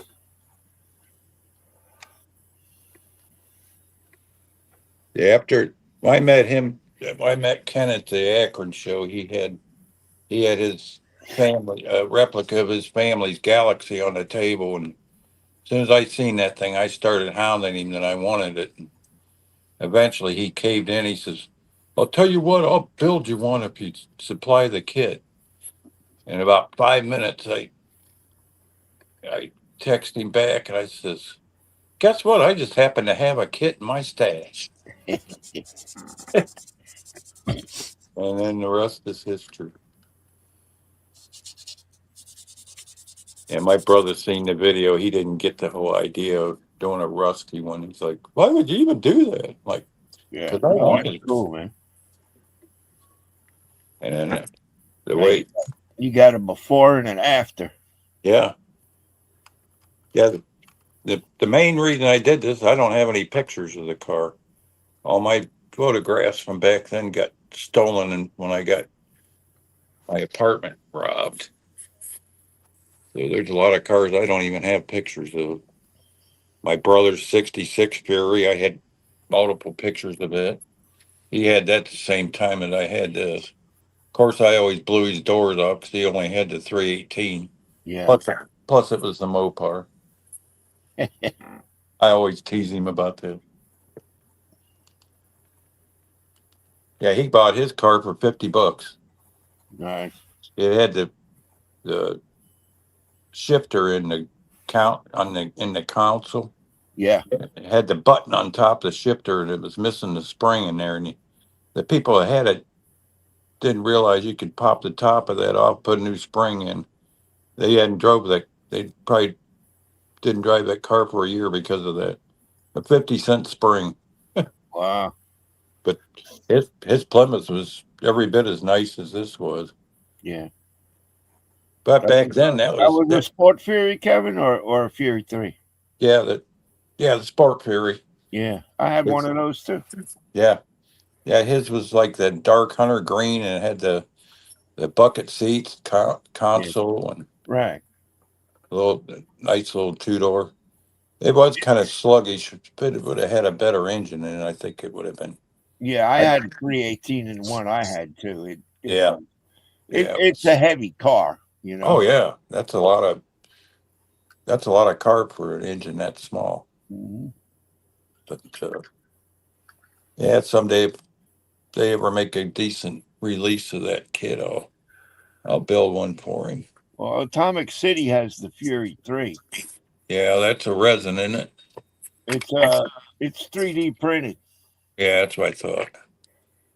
and he's wanting $145 for it. It's curbside. Right. Yeah, and plus you don't get no chrome with it. You got to have all the chrome done. Yep. Yeah, So, if I remember right. But it's that's exactly what this looked like when it left my possession. $300 I ended up selling this car for wow. back in 80, summer 84, I think it was. Right before my daughter was born, I had to sell it. I'd planned on restoring this car the following summer because I had already did my 63 Mercury and was going to do this one next. But sure brought back some memories when he opened that box and showed it to me here on the counter. Yeah. That was a cool video. Yeah, he's done a lot for my street cred, that's for sure. Ken's a pretty cool dude, no doubt. Yeah, he kept texting me and saying, "I got this done on it, and I got that done on it." Like, I think he did pretty good for 2 weeks. Yep. Yeah. He built this thing fast for 2 weeks. I can't even figure out what kit to build in 2 weeks. Whichever one's on top of the pile, that's usually what I do. Yeah. I still don't know how people build that many kits at a time. I'm a one at a time guy. I pretty much am too, but I might have Uh, two going if something, because I can't Yeah. work on one. Something I'm waiting for paint to cure or something. I'll have another one Yeah, you switch I can back. bounce to. I do that sometimes. Like I've I been just working on noticed- this Camaro while doing the GTO. So I just noticed he even did the wiper lines on the windshield where the wipers scratch it. Yeah. And then where you go to clean the window when they're steamy, the little quarter window, and even the back window. My gosh, Yeah. I didn't notice. Kind of buffed off a little bit, huh? Kind of like when a little kid will draw on the window and stuff. Yeah. Yeah, they get nicotine stain. Oh my gosh. Yeah, let's see if I think he did the rust underneath too. Yeah. Yeah, he did a good job, man. I don't remember that car having the posable steering. Huh. Yeah, it did. It's a pretty nice kit, actually. Yeah, it is. It's got the separate exhaust. It's got a separate rear suspension and everything. And the front suspension's all separate and posable. He even did the brake line hanging there where it got snipped. Nice. Now hoses where you would just cut them off to pull the engine. Uh-huh. Oh man, unreal.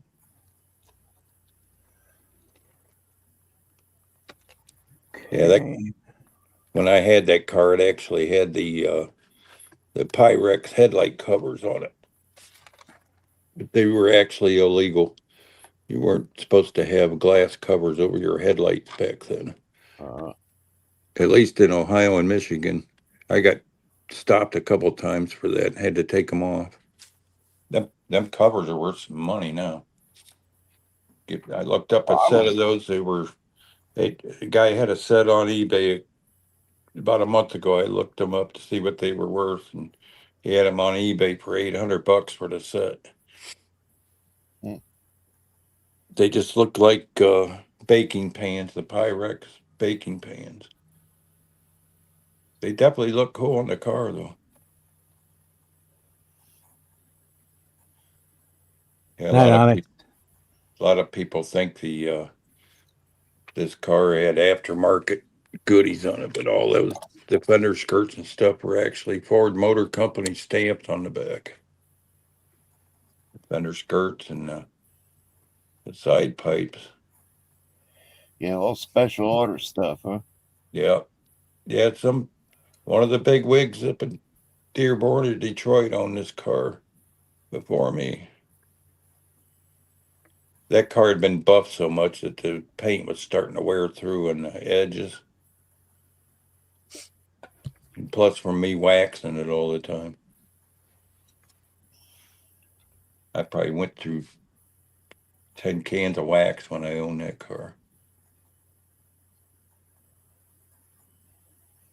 Didn't take long for it to dilapidate once it got sitting out in the field, though. It sat out at the farm where we used to board our horses. It sat out there for, I think, 5 or 6 years out in the field. Huh. It was one of them dream projects. You think, oh, I'll tear it apart and restore it, and then you never get back to it. I can't believe it, Chet. I mean, asking idiot money for that kit, and then 6 months from now, round two will probably pop it out again. What's that? That Fury? No, that Sundowner kit. Oh, yeah. Said yeah, posted today. Someone has one for $550.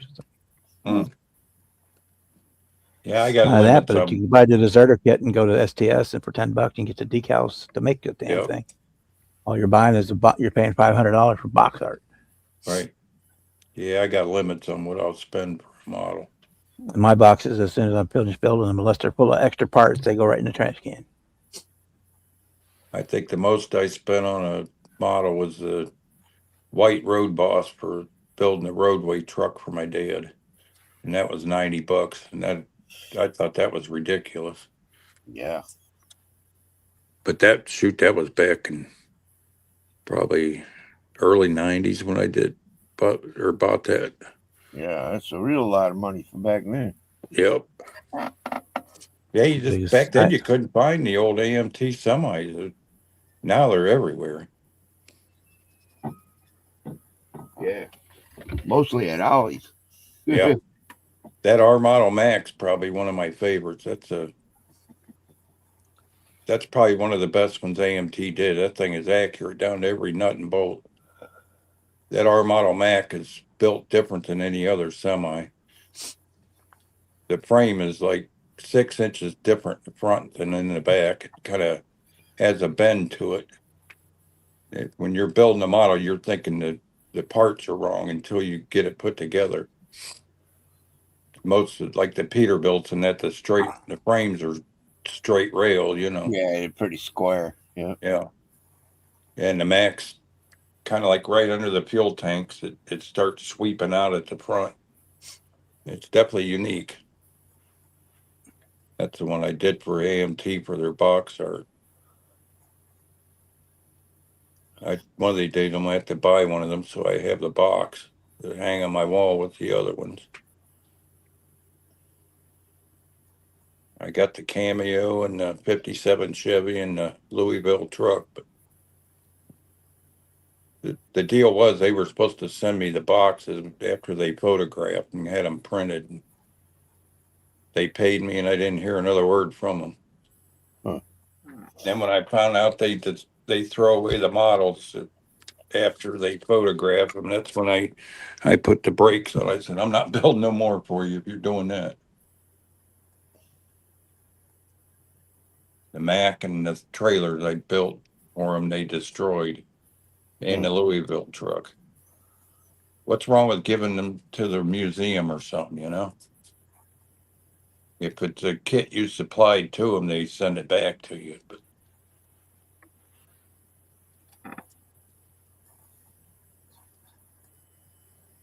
I think they only give me like $125 to do the Mac. That was a lot of work for that money, but it was cool to get the job and get a model on the box, you know. Yeah. Yep. It's like that Louisville when I did the Tommy lift on the back and the lift gate and stuff. I made all that operable just for a box art model. I was thinking I'd get it back after the deal, but if I'd have known that, I wouldn't have went through all that extra trouble. Yeah. Makes sense. That Tommy lift's a nice. They did a nice job engineering that too. It wasn't that hard to make it actually operable. Drilled it here and there and put some pins in it.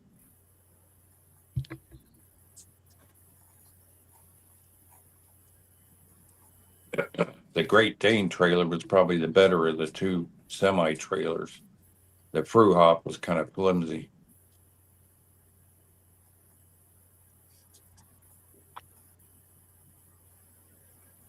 Plus the rear wheels under them trailers are on a rail where you can slide them back and forth.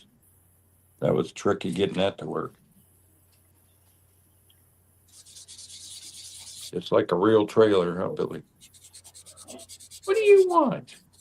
You're going to come in here whining? New project, he finishes one and starts another. Well, this one was the one I was kind of ping ponging between the GTO. Oh, okay. The 67 Camaro. Oh, is that what it is? Yeah, it's hard Yeah. to see on the little screen. Yeah, it's a Nice.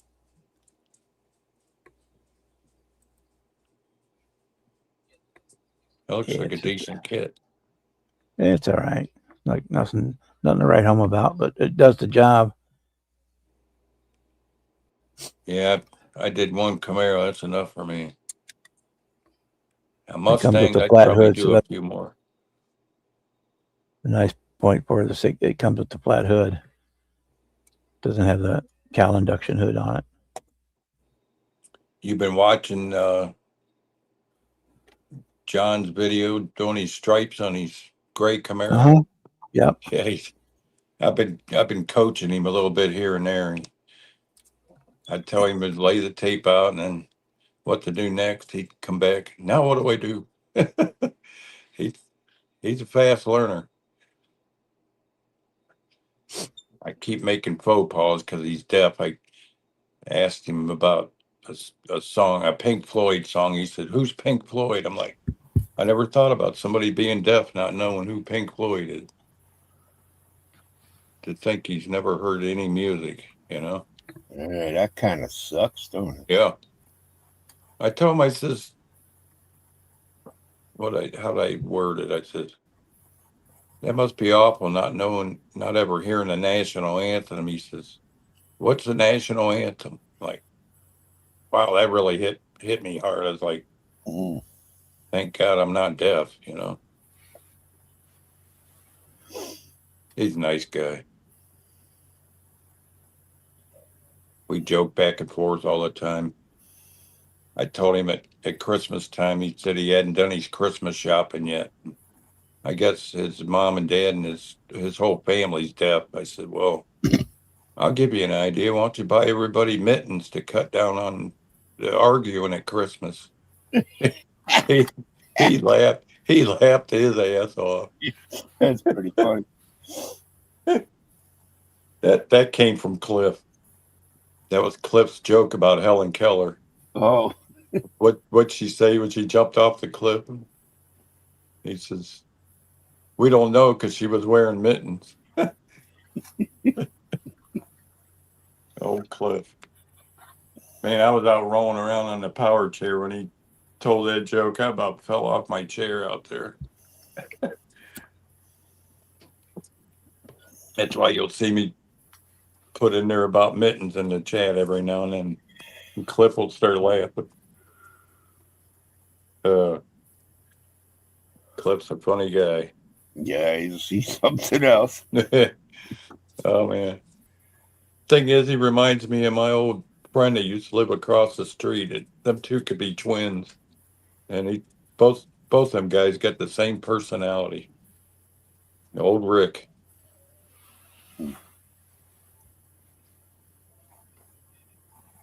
Yeah, I got a picture of Rick. I sent it to Jeff. Jeff didn't see the resemblance, but they even had the same laugh, you know.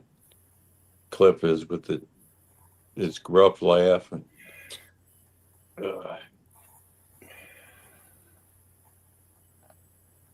Thanks, Boston. Okay, guys, it's 10 o'clock. I'm hungry, so I'm gonna shut this down. All right, buddy. Thank you, Rick, for being here, and Kevin, and Yeah, man.